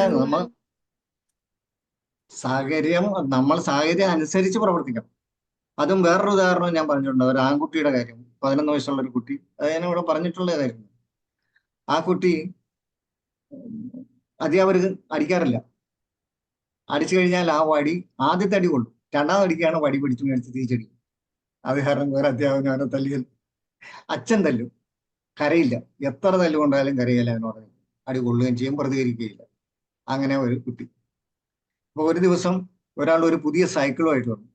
ആ സൈക്കിൾ അവിടെ വെച്ച് എന്തോ വാങ്ങാനായിട്ട് കടയിലേക്ക് കയറി. അപ്പോഴായിരിക്കും ഇവൻ റോഡിലേക്ക് പോയെന്ന് പുതിയ സൈക്കിൾ ഉണ്ട്, അതോടെ തന്നെ പോയി തിരിച്ചു വരുന്നത് 4-5 മണിക്കൂർ കഴിഞ്ഞിട്ട്. ഒരു പ്രദേശം മുഴുവൻ ചുറ്റിയാണ് ഉദ്ദേശിച്ചത്. അപ്പൊ ആൾക്കാർ പറഞ്ഞ് സൈക്കിൾ എവിടെയും പോകുകയില്ല, ഇന്നയാൾ എടുത്തോണ്ട് പോയിട്ടുണ്ടെന്നാണ് തോന്നുന്നത്. അവൻ ഇങ്ങോട്ട് വരുന്നത് ഞങ്ങൾ കണ്ടു, പക്ഷെ ഇതൊന്നും കണ്ടില്ല. അവൻ എടുത്തോണ്ട് പോകാനാണ് സാധ്യത. നിങ്ങളവിടെ ഇരുന്നാൽ കിട്ടും. ഈ പറഞ്ഞ പോലെ 4-5 മണിക്കൂർ കഴിയുമ്പോൾ കൊണ്ടുപോകും. അപ്പൊ ഇത്രയും പ്രശ്നങ്ങൾ ഉണ്ടായി കഴിഞ്ഞാൽ 11 വയസ്സേ ഉള്ളൂ. ഇനി ഭാവിയിലേക്ക് എന്തായാലും അങ്ങനെ ചിന്തിച്ച്, ഞാൻ ഈ നേരത്തെ പറഞ്ഞ പെൺകുട്ടിയുടെ കാര്യം ശരിയായത് കൊണ്ടായിരിക്കാം ആരോ പറഞ്ഞ് എൻ്റെ അടുത്ത് വരുന്നത്. ഇവനോട് പല കാര്യങ്ങളും ചോദിച്ചു കഴിഞ്ഞപ്പോൾ ആ സ്കൂളിനോടും സാറുമാരോടും അവന് അതൃപ്തിയുണ്ട്. എന്തോ കാരണങ്ങൾ എന്താ ചോദിച്ചാൽ എനിക്ക് ശരിയാകുന്നില്ല, യോജിച്ചു പോകാൻ പറ്റുന്നില്ല, അതുകൊണ്ട് തന്നെ എനിക്ക് പഠിക്കാനും ഇഷ്ടമില്ല. ആ രീതിയിലാണ് സംസാരിച്ചത്. അപ്പൊ ഇയാളുടെ അച്ഛനുമായിട്ട് ആലോചിച്ച് വേറെ സ്കൂളിലേക്ക് TC വാങ്ങിച്ച് അവിടെ ആക്കി മെഡിസിൻ കൊടുക്കുകയും ചെയ്യും. ഞാൻ നെക്സോമിക് CM പൊട്ടൻഷ്യൽ വീക്കിലി 1 ഡോസ്. അവന്റെ ആ അപമാനിക്കുന്ന അല്ലെങ്കിൽ ബഹുമാനം ഇല്ലാത്ത ഒരവസ്ഥയെല്ലാം മാറി നല്ലൊരു കുട്ടിയായി ഇപ്പൊ നന്നായിട്ട് പഠിക്കുന്നു. മെഡിസിൻ വേണ്ടെന്നുള്ളതല്ല, പക്ഷെ അതനുസരിച്ച് നമ്മുടെ ആ സാഹചര്യം അനുസരിച്ച് കുട്ടിയെ മാറ്റണം. കൗൺസിലിംഗ് വേണം, ഇതെല്ലാം വേണം. ഇല്ലാതെ ശരിയാവും. ശ്രീധരക്കുറുപ്പ് സാറ് അഡ്രൈസ് ചെയ്തിട്ടുണ്ട്. സാറിന്റെ അഭിപ്രായം കേൾക്കാം. കേൾക്കാമോ? കേൾക്കാം. എന്നാ വിഷയമെന്ന് ഞാൻ ഹെഡിങ് കേട്ടില്ല. ഒരു 5 മിനിറ്റ് കഴിഞ്ഞാൽ ഞാൻ 5-8 മിനിറ്റ് കഴിഞ്ഞാൽ കയറിയത്. ശിശുപരിപാലനം സാർ. അത് ശരി. ബാക്കി ഞാൻ കേട്ടു. സാറിന്റെ ക്ലാസ് വളരെ ഉഗ്രമായിരുന്നു, വളരെ എനിക്ക് ഇഷ്ടപ്പെട്ടു. കാരണം പിള്ളേരെ ഉപദ്രവിക്കരുത്, അതൊക്കെ വളരെ നല്ല ഇതാണ്. ഞാനിവിടെ ഇപ്പൊ പറയാൻ പോകുന്നത്, ഇനി സമയമുണ്ടെന്ന് തോന്നുന്നു, അതുകൊണ്ടാണ് പറയുന്നത്. എറിക് എറിക്സൺ എന്ന് പറയുന്ന ഒരു സൈക്കോളജിസ്റ്റ് ഉണ്ടായിരുന്നു. പുള്ളി ഈ ഇതിനെ കുറെ ഘട്ടങ്ങളായിട്ട് സ്വീകരിച്ചിട്ടുണ്ട്. അതിൽ ഒന്നാമത്തെ വിശ്വാസം വേഴ്സസ് അവിശ്വാസം, അതായത് ട്രസ്റ്റ് വിത്ത് മിസ്ട്രസ്റ്റ് എന്ന് പറയും. അത് മനുഷ്യ ശരീരത്തിന്റെ വളർച്ചയുടെ പ്രാഥമിക ഘട്ടത്തിൽ ശിശു എല്ലാ കാര്യങ്ങളിലും മറ്റുള്ളവരെ ആശ്രയിക്കുന്നു. ഈ ഘട്ടത്തിലാണ് വിശ്വാസത്തിന്റെയും അവിശ്വാസത്തിന്റെയും മനോഭാവം രൂപപ്പെടുന്നത്. ഈ ഘട്ടം ജനനം മുതൽ, അതായത് 550 ദിവസം വരെ കാണാം. ജനനം മുതൽ ഈ ശിശുവിൽ സ്നേഹാന്തരീക്ഷങ്ങൾ, ശിശുവിൽ വിശ്വാസം സൃഷ്ടിക്കപ്പെടണമെങ്കിൽ സ്നേഹപരിപാലനയോടെ സ്നേഹാന്തരീക്ഷത്തിൽ ശിശു വളരണം. ശിശുവിൻ്റെ ആവശ്യങ്ങൾ എത്ര കണ്ട് പരിഗണിക്കപ്പെടുന്നു, അത് കുഞ്ഞിൻ്റെ വ്യക്തിത്വത്തിൻ്റെ അംശമായി മാറുന്നു. മുലയൂട്ടൽ, തലോടൽ, മാതൃപരിലാളന, ഇതെല്ലാം പ്രധാനമാണ്. എന്നാൽ അവിശ്വാസം ശിശുവിൽ സൃഷ്ടിക്കപ്പെടുന്നത് ശിശുവിനെ ശ്രദ്ധിക്കാത്ത അസ്വസ്ഥരായ മാതാപിതാക്കളിൽ നിന്നാണ്. അവിശ്വാസ രൂപീകരണം ശിശുവിൽ അരക്ഷിതബോധവും സംശയദൃഷ്ടി, ആത്മവിശ്വാസക്കുറവ്, മറ്റുള്ളവരോട് അടുക്കാൻ കഴിയാതിരിക്കുകയും എന്നിവയ്ക്ക് കാരണമാകും. ഇത് 550 ദിവസം വരെയുള്ളവരുടെ. ഇനി രണ്ടാമത്തെ, സ്വയം തീരുമാനം വേഴ്സസ് സംശയം അല്ലെങ്കിൽ ലജ്ജ, അതായത് autonomy versus doubt and shame. 550 ദിവസം മുതൽ 1100 ദിവസം, അതായത് 1.5 വയസ്സ് മുതൽ 3 വയസ്സ് വരെ. ഈ ഘട്ടത്തിൽ ശിശുവിൻ്റെ വ്യക്തിത്വ വികാസനത്തിൽ വളരെ പ്രാധാന്യമുള്ള ഘട്ടമാണ്. കുട്ടി സ്വന്തമായും സ്വാതന്ത്ര്യത്തോടെയും കാര്യങ്ങൾ ചെയ്തു തുടങ്ങും. ഇത് കുട്ടികളിൽ ആത്മവിശ്വാസവും സ്വാതന്ത്ര്യബോധവും നിറയ്ക്കുന്നു. എന്നാൽ ഈ സമയം ചുറ്റുപാടുകളിൽ നിന്നും സമ്മർദ്ദങ്ങളോ എതിർപ്പുകളോ തടസ്സങ്ങളോ പീഡനങ്ങളോ ലഭിച്ചാൽ കുട്ടിയിൽ സംശയവും ഇഷ്ടക്കേടും ഉടലെടുക്കുന്നു. അതായത് ഉദാഹരണത്തിന്, ഇത് നല്ലതല്ല, അത് പാടില്ല, ഇത് ചെയ്യരുത്, ഒറ്റയ്ക്ക് നടക്കരുത്, ഇങ്ങോട്ട് നോക്കരുത്, അങ്ങോട്ട് നോക്കരുത്, സൂക്ഷിക്കണം, ശ്രദ്ധിക്കണം, കയറരുത്, ഇറങ്ങരുത്, പോകരുത് മുതലായ എന്നിങ്ങനെ നിരവധി നിഷേധങ്ങൾ ശിശുക്കൾ ഏറ്റുവാങ്ങുന്നത് ഈ ഘട്ടത്തിലാണ്. ഇതിലൂടെ കുട്ടികളുടെ വ്യക്തിത്വ വികാസം ശിഥിലമാകുന്നു, അത് വൈകല്യം നിറഞ്ഞതാകുന്നു. എന്നാൽ പ്രോത്സാഹനങ്ങളും സ്നേഹപരിപാലനങ്ങളും നൽകിയാൽ ആ കുട്ടിയിൽ ഉറച്ച ആത്മവിശ്വാസവും ഞാൻ നല്ലവൻ, ഞാൻ മിടുക്കൻ എന്ന ചിന്തയും നിറയ്ക്കുന്നു. ഇവിടെ നിഷേധം വൈകല്യ രൂപീകരണവും പ്രോത്സാഹനം വ്യക്തിത്വ വികാസത്തിനും സാധ്യമാകുന്നു. ഇനി മൂന്നാമത്തെ, മുൻകൈ എടുക്കൽ വേഴ്സസ് കുറ്റബോധം, ഇനിഷ്യേറ്റീവ് വേഴ്സസ് ഗിൽട്ട്. പ്രായം 3 വയസ്സ് മുതൽ 6 വയസ്സ് വരെ. ശിശു ഈ ഘട്ടത്തിൽ ഗൃഹാന്തരീക്ഷത്തിൽ നിന്നും പൊതു സാഹചര്യങ്ങളിലേക്ക് നയിക്കപ്പെടുന്നു. അറിവ് നേടുക, ബന്ധങ്ങൾ സ്ഥാപിക്കുക, നേടുക, വിജയിക്കുക, വിട്ടുകൊടുക്കുക, ആസൂത്രണം ചെയ്യുക, നടപ്പിലാക്കുക എന്നിങ്ങനെ പഠന പ്രവർത്തനങ്ങൾ വിപുലീകരിക്കുന്ന ഘട്ടമാണ്. മനസ്സിലാകുന്നുണ്ടോ? അതോ സാമൂഹ്യ ബോധം നേടുകയും സ്വാതന്ത്ര്യബോധം വളർത്തുകയും ചെയ്യുന്ന കുട്ടി സ്വയം നിയന്ത്രിക്കാനും മറ്റുള്ളവരുമായി ചേർന്ന് പല കാര്യങ്ങൾ ചെയ്തു തുടങ്ങാനും മുൻകൈ എടുത്തു തുടങ്ങുന്നു. കുട്ടികളുടെ നിയന്ത്രണത്തിൽ നടക്കുന്ന പ്രവർത്തനങ്ങളെ വിമർശിക്കുക, കളികളിൽ നിന്നും തടയുക, ചോദ്യം ചെയ്യുക, നിരുത്സാഹപ്പെടുത്തുക, കളിയാക്കുക, കുറ്റപ്പെടുത്തുക, മാറ്റി നിർത്തുക, ശിക്ഷ നൽകുക, ശാസിക്കുക എന്നിങ്ങനെയുള്ള പ്രവർത്തികൾ കുട്ടികളിൽ കുറ്റബോധം നിറയ്ക്കുന്നു. ആത്മനിന്ദ ബാധിക്കുന്ന കുട്ടികൾ നിരാശരും കഴിവുകെട്ടവരുമാകുന്നു. ഇവർ എപ്പോഴും നിസ്സംഗതിയിലേക്ക് നയിക്കപ്പെടുന്നു. എന്നാൽ തിരിച്ചായാൽ കുട്ടികൾ ഉത്സാഹഭരിതരും കാര്യശേഷിയുള്ളവരും ആത്മവിശ്വാസം ഉള്ളവരും ആകുന്നു. 4, അധ്വാനം വേഴ്സസ് അപകർഷത ബോധം, ഇൻഡസ്ട്രി വിത്ത് ഇൻറ്റീരിയോറിറ്റി. 6 മുതൽ 12 വയസ്സ് വരെ. കുട്ടിയുടെ 6 വയസ്സിൽ സ്കൂളിലേക്കുള്ള പ്രവേശനം കുട്ടിയുടെ ജീവിതത്തിലേക്കുള്ള പ്രവേശനം എന്നാണ് എറിക്സൺ വിശേഷിപ്പിക്കുന്നത്. കുട്ടികൾ ഈ ഘട്ടത്തിൽ പ്രവൃത്തിയിൽ സ്വയം പര്യാപ്തത നേടുന്നു. കുട്ടികൾ വിനോദങ്ങൾ, സംസാരം, എഴുത്ത്, വായന, അഭിനയം, ആസൂത്രണം, നേതൃത്വ പാഠകം എന്നിവയിൽ കഴിവ് തെളിയിക്കുന്നു. വിലയിരുത്താൻ, സഹായം നൽകൽ, മറ്റുള്ളവരുമായി ഭക്ഷണം പങ്കിടൽ, സമയം ചിലവഴിക്കൽ എന്നിവ ചെയ്യാൻ തുടങ്ങുന്നു. ഇതിലൂടെ കുട്ടിയുടെ ആത്മവിശ്വാസം വർദ്ധിക്കുന്നു, ആത്മാഭിമാനം വികസിക്കുന്നു. ഈ പ്രക്രിയയ്ക്ക് വിഘാതം നേരിട്ടാൽ അതിലൂടെ കുട്ടികൾ അപകർഷതാബോധം നിറയ്ക്കുന്നു, സാമൂഹ്യ ജീവിതത്തിൽ നിന്നും വ്യതിചലിക്കുന്നു. ഈ സാഹചര്യത്തിൽ അധ്യാപകരും രക്ഷിതാക്കളും കുട്ടികൾക്ക് ആവശ്യമായ അംഗീകാരങ്ങളും പരിഗണനയും സ്നേഹവും നൽകി ഉയർത്തിക്കൊണ്ടുവരാൻ ശ്രമിക്കേണ്ടതാണ്. സ്കൂളിലെയും വീട്ടിലെയും കുറ്റപ്പെടുത്തലും അവഗണനയും ശിക്ഷയും കുട്ടിയുടെ ആത്മാഭിമാനത്തെ വ്രണപ്പെടുത്തി ആത്മവിശ്വാസം ഇല്ലാതാക്കുന്നവരാക്കുന്നു. ഇത് ഒഴിവാക്കുവാൻ ഈ ഘട്ടത്തിൽ പ്രത്യേകം ശ്രദ്ധിക്കണം. അടുത്ത 5, പ്രായം സ്വത്വ സ്ഥാപനം വേഴ്സസ് സത്യപ്രതിസന്ധി, അതായത് ഐഡന്റിറ്റി ക്രൈസിസ്. പ്രായം 12 മുതൽ 18 വരെ. കുട്ടി ബാല്യത്തിൽ നിന്നും കൗമാരത്തിലേക്ക് പ്രവേശിക്കുന്ന ഘട്ടമാണ് ടീനേജ് ഘട്ടം. തൻ്റെ ശരീരത്തിൽ ഹോർമോണിക്കലായി സൃഷ്ടിക്കപ്പെടുന്ന മാറ്റങ്ങൾ, ഞാൻ ആരാണ്, എൻ്റെ ജീവിത ലക്ഷ്യം എന്താണ് എന്നീ ചോദ്യങ്ങൾ സ്വയം രൂപപ്പെടുന്ന ഘട്ടമാണ് ഇത്. ഈ ഘട്ടത്തിൽ തൻ്റെ കടമകൾ, ഉത്തരവാദിത്തങ്ങൾ, ഭാവി എന്നിവയെക്കുറിച്ച് ചിന്തിക്കുന്നു. വ്യക്തിയിൽ മൂല്യബോധ വികാസം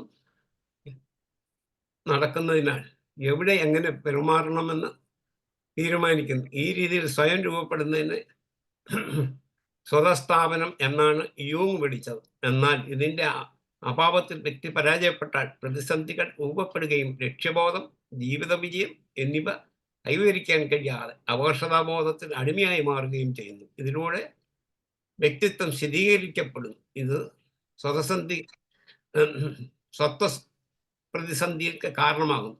ഇതിന് കാരണം മാതാപിതാക്കളും അധ്യാപകരും സാമൂഹ്യ ചുറ്റുപാടുകളുമാണെന്ന് എറിക്സൺ വിലയിരുത്തുന്നു. അടുത്തത് ആത്മബന്ധം, ഏകാന്തത. അത് വായിക്കണ്ടല്ലോ. കാരണം എന്നാണെന്ന് ചോദിച്ചാൽ 18 വയസ്സ് വരെയുള്ള കുട്ടികൾ അതുകൊണ്ട് അടുത്ത ഘട്ടത്തിലോട്ട് പോകുന്നില്ല. ഇത് ആണ് എറിക്സന്റെ ഒരു ഒരു ഇതാണ് അവതരിപ്പിക്കുന്ന വികാസഘട്ടങ്ങളെ കുറിച്ച് എറിക്സൺ എന്ന സൈക്കോളജിസ്റ്റ് പറഞ്ഞിരിക്കുന്നതാണ്. ഡോക്ടർ സിഗ്മണ്ട് ഫ്രോയിഡിന്റെ മാനസിക വിശകലന രീതിയിൽ നിന്നും വ്യതിചലിച്ച സ്വന്തമായ സിദ്ധാന്തങ്ങൾ ആവിഷ്കരിച്ച നവഫ്രോയിഡിയന്മാരിൽ പ്രകടമായിരുന്നു എറിക്സൺ. ഉത്തരം പറഞ്ഞുകൊണ്ട് ഞാൻ നിർത്തുന്നു. ഇനിയുണ്ട് സമയം. ഇനി വേറുള്ളവരോട് പറയട്ടെ. എനിക്കറിയാവുന്നത് ഞാൻ പറഞ്ഞു. അല്ല, ഞാൻ ഉദ്ദേശിച്ചതും ഒരു പൊതു ചർച്ചയും കൂടുതൽ അഭിപ്രായങ്ങൾ നമുക്ക് രൂപീകരിക്കണമല്ലോ. അതുകൊണ്ടാണ് ഞാൻ നിർത്തി. ഇനി വേണേ എത്ര വേണേലും പറയാൻ എന്റെ സംഗതി. അതെ, ഇത് വളരെ വിശാലമായ ഒരു വിഷയമാണ്. ഒരു ചാപ്റ്റർ. ഏതായാലും സാറേ നന്നായി, ഒരു നല്ല വിഷയ സെലക്ട് ചെയ്തു, കൊള്ളാം. പക്ഷേ എനിക്ക് വേറെ അഭിപ്രായം കൊണ്ടുണ്ട്. ഇതിലൊക്കെ നമ്മുടെ മരുന്നൂടെ ഇതിന്റെ കൂട്ടത്തിൽ കൊടുത്താൽ വളരെ തീർച്ചയായിട്ടും വേണം. തീർച്ചയായിട്ടും മരുന്നും മന്ത്രവും തന്ത്രവും എന്ന് പറയും. ഇത് മൂന്നൂടെ ഉണ്ടെങ്കിലേ വിജയിക്കത്തുള്ളൂ. അതായത് എനിക്ക് എൻ്റെ ഒരു ഫ്രണ്ട് സൈക്കോളജിസ്റ്റാണ്. പുള്ളി ഒരു സുഹൃത്തിൻ്റെ മകന് പുള്ളിയെ തെറി മാത്രം വിളിക്കുള്ളൂ. പുള്ളി ഇതേവരെ ആരും വിളിച്ചിട്ടുമില്ല. പുള്ളിയുടെ വീട്ടിൽ സംസാരിക്കാറുണ്ട്. കുട്ടി എപ്പോൾ അച്ഛനെ കണ്ടാലും തെറിയെ വിളിക്കുള്ളൂ. ചിലപ്പോൾ അടിക്കാൻ ചെയ്യും. എന്നൊക്കെ കൗൺസിലിംഗ് ചെയ്തിട്ട് ഒരു കുറവുമില്ല. എന്നോട് ചോദിച്ചു എന്തെങ്കിലും ഹോമിയോപ്പതി ഉണ്ടോ. ഞാൻ ടലംറ്റുഡാക് ഹിസ്പാനിയ കൊടുക്കാൻ പറഞ്ഞു. ടലംറ്റുഡാക് ഹിസ്പാനിയ കൊടുത്തപ്പോൾ തെറിവിളി നിന്നു. അങ്ങനെ പല പല കേസുകളും നമുക്ക് ഈ ചെറുപ്രായത്തിലുള്ള കുട്ടികളിലുണ്ടാകുന്ന സ്വഭാവ വൈകല്യങ്ങൾ നമുക്ക് മാറ്റിയെടുക്കാൻ നമ്മുടെ മരുന്നും കൗൺസിലിംഗ് കൂടെ അതിൻ്റെ കൂട്ടത്തിൽ, കൗൺസിലിംഗ് വേണ്ടെന്നല്ല ഞാൻ പറയുന്നത്, ഇത് രണ്ടും കൂടെ ആകുമ്പം ഒരു പോയിന്റ് രണ്ട് പുറം പോലെ അത് വർക്ക് ചെയ്യുകയും വേഗം ഉണ്ടാക്കുകയും ചെയ്യും. ഒരുപാട് കേസുകൾ. പക്ഷെ പലർക്കും ഇതറിയാൻ മേല. എന്നോട് ഒരാൾ ചോദിച്ചു ഇതിനൊക്കെ മരുന്നുണ്ടോ ഹോമിയോപ്പതി? തീർച്ചയായിട്ടും ഉണ്ട്. പലർക്കും അറിയത്തില്ല. അതാ കുഴപ്പം. അവർ വിചാരിക്കും സൈക്കാട്രിസ്റ്റ് മാത്രമോ അല്ലെ സൈക്കോളജിസ്റ്റ് ഇത് കൈകാര്യം ചെയ്ത് നമുക്കൊക്കെ എന്നെ അറിയാവുന്നുള്ളൊരു തോന്നൽ. ഞാനിവിടെ നിർത്തുക. ഇനി വേറുള്ളവർ പറയട്ടെ. ഇനി 10-15 മിനിറ്റ് കൂടെ ഉണ്ട്. വേറുള്ളവർക്കുള്ള അവസരത്തിനായിട്ട് നിർത്തുക. അല്ലെങ്കിൽ സാറിന്റെ എൻ്റെ ആയിട്ടുള്ള സെമിനാറായിട്ട് മാറും. അതുകൊണ്ട് ഞാനിവിടെ നിർത്തുക. എന്തായാലും നന്ദി സാറേ. സാർ എന്തായാലും കാണണം. ഇനി ആർക്കെങ്കിലും സംസാരിക്കാനുണ്ടെങ്കിൽ ഹരിഹരൻ സാർ ഉണ്ടല്ലോ, സാറ് അൺമ്യൂട്ട് ചെയ്ത് സംസാരിക്കാം. സലീംകുമാർ ഡോക്ടർ, ഹരിഹരൻ സാർ, എല്ലാവരും ഉണ്ട്. എനിക്കൊരു ഡൗട്ട് ഉള്ളത്. ഹലോ ഹലോ ഹലോ കേൾക്കാമോ? കേൾക്കാം. ഡോക്ടർ പറഞ്ഞ കാര്യങ്ങളൊക്കെ ഞാൻ കേട്ടായിരുന്നു. ഈ ഒരു വ്യക്തിയില് അവന്റെ ജനറ്റിക് ആയിട്ട് കിട്ടിയിരിക്കുന്ന ഈ പോസിറ്റീവ് ആയിട്ടുള്ളതും നെഗറ്റീവ് ആയിട്ടുള്ളതും ഉള്ള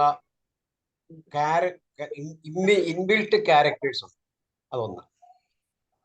രണ്ടാമത് അവന്റെ സാഹചര്യങ്ങൾ ഒരു പ്രധാന ഘടകമാണ്.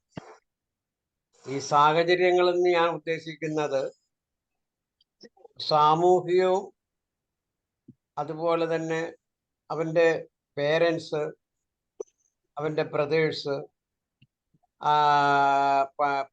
പിന്നെ സ്കൂളിൽ നിന്ന് അവന് കിട്ടുന്നത്, അവന്റെ എക്സ്പോഷർ, ഇത് എല്ലാം കൂടി ചേർന്ന് കഴിയുമ്പോഴാണ് ക്യാരക്ടർ ഫോർമേഷൻ. എവിടെയോ ആരോ സംസാരിക്കണം.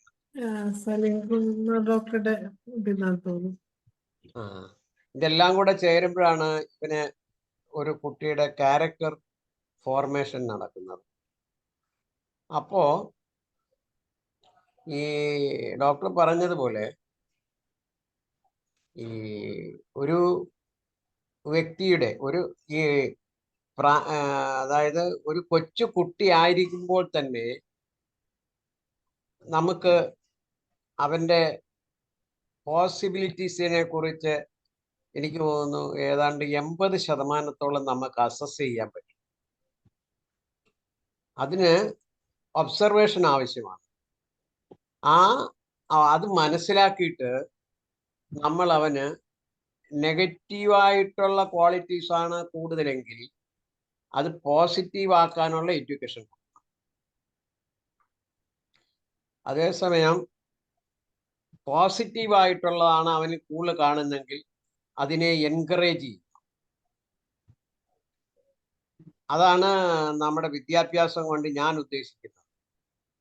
അപ്പോൾ അതിനെന്താ വേണ്ടതെന്ന് വെച്ച് കഴിഞ്ഞാൽ ഈ കുട്ടികളെ ക്ലോസ് ആയിട്ട് ഒബ്സർവ് ചെയ്യുമ്പോൾ നമുക്ക് മനസ്സിലാവും. പിന്നെ അവന് ഇൻബിൽട്ടായിട്ട് കിട്ടിയിരിക്കുന്ന ധാരാളം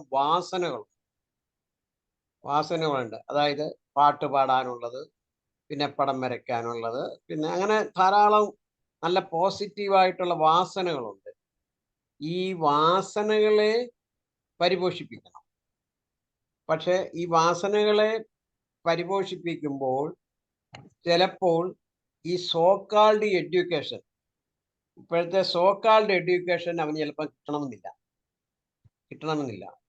അതായത് നമ്മൾ ഉദ്ദേശിക്കുന്നത് പോലെ ചിലപ്പോൾ 10ാം ക്ലാസ് കഴിഞ്ഞു +2 കഴിഞ്ഞു, അവന് ഈ പറഞ്ഞ രീതിയിൽ യാതൊരു വാസനയും ഇല്ലാത്ത ഒരു കുട്ടിയെ കൊണ്ടുവന്ന് എഞ്ചിനീയറിങ്ങിന് വിടുക, അങ്ങനെ യാതൊരു വാസനയും ഇല്ലാത്ത ഒരു കുട്ടിയെ കൊണ്ടുവന്ന് മെഡിസിന് വിടുക, ഇതൊക്കെ എന്ന് പറയുന്നത് ഭയങ്കരമായ കുറ്റകരമാണ്. അതുകൊണ്ടാണ് ഇപ്പോ പല കുട്ടികളും എഞ്ചിനീയറിങ് കഴിഞ്ഞിട്ട് ഈവൻ മെഡിക്കൽ പ്രൊഫഷൻ പോലും വിട്ടിട്ട് ഈ IT മേഖലയിലേക്ക് പോകുന്ന കുട്ടികളുണ്ട്, ഒത്തിരി പേരുണ്ട്. അതുപോലെ തന്നെ കലാപരമായിട്ട് നല്ല വാസനയുള്ള, നല്ല കലാപരമായിട്ടുള്ള വാസനയുള്ളവരുടെയൊക്കെ ആ ഫീൽഡിൽ ഒത്തിരി ശോഭിക്കേണ്ടവര് അത് അങ്ങ് അടഞ്ഞു പോകും. കാര്യം അവർക്ക് ആ ഫീൽഡിൽ അവരുടെ കഴിവ് തെളിയിക്കാൻ രീതിയിലുള്ള വിദ്യാഭ്യാസം കിട്ടുന്നില്ല. പിന്നെ വേറെ ഒരു കാര്യം കൂടെ ഞാൻ പറയാം. ഈ അച്ഛനമ്മമാർക്ക് നേടാൻ പറ്റാത്തത് ഈ കുട്ടികളിലൂടെ നേടാൻ ഒരു ശ്രമം നടക്കുന്നുണ്ട്. അതായത് നമ്മുടെ ഹോമിയോ ഡോക്ടർമാരുടെ ഇടയിൽ ഞാനിത് കാണാറുണ്ട്. അതായത് ഇപ്പൊ ഈ MBBSനോ മറ്റോ അഡ്മിഷൻ കിട്ടാതെ ഈ ഹോമിയോ കോളേജിൽ പോവുകയും ഹോമിയോപ്പതി പാസ്സാകുകയും അത് കഴിഞ്ഞവർ അട്ടർ ഫെയിലിയർ ആകുകയും എന്നിട്ട് അവർക്ക് ആ മെഡിസിന് MBBSന് അഡ്മിഷൻ കിട്ടാത്ത അവരിലുള്ള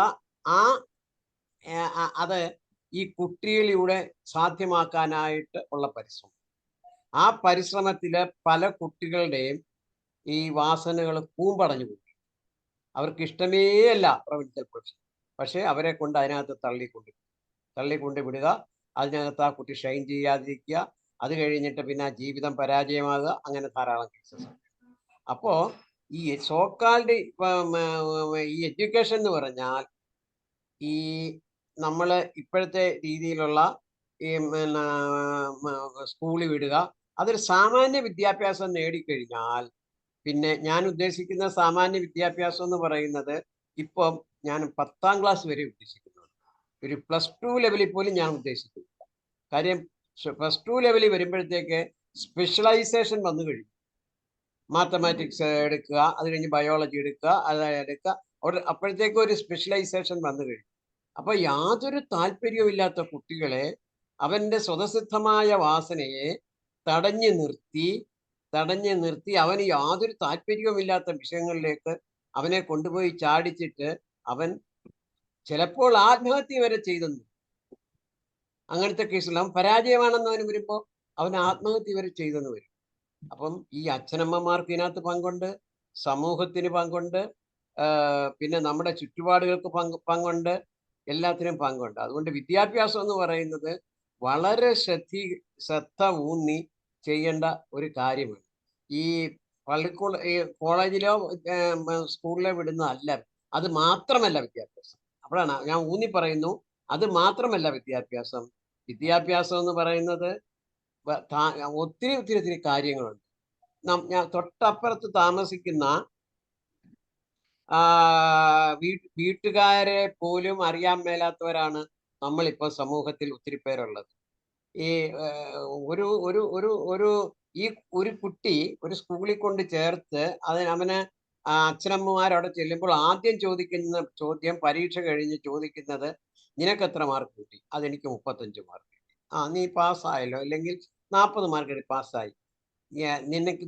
നിന്റെ അപ്പുറത്ത് വീട്ടിലെ ആ കുട്ടിക്ക് എത്ര മാർക്ക് കിട്ടി?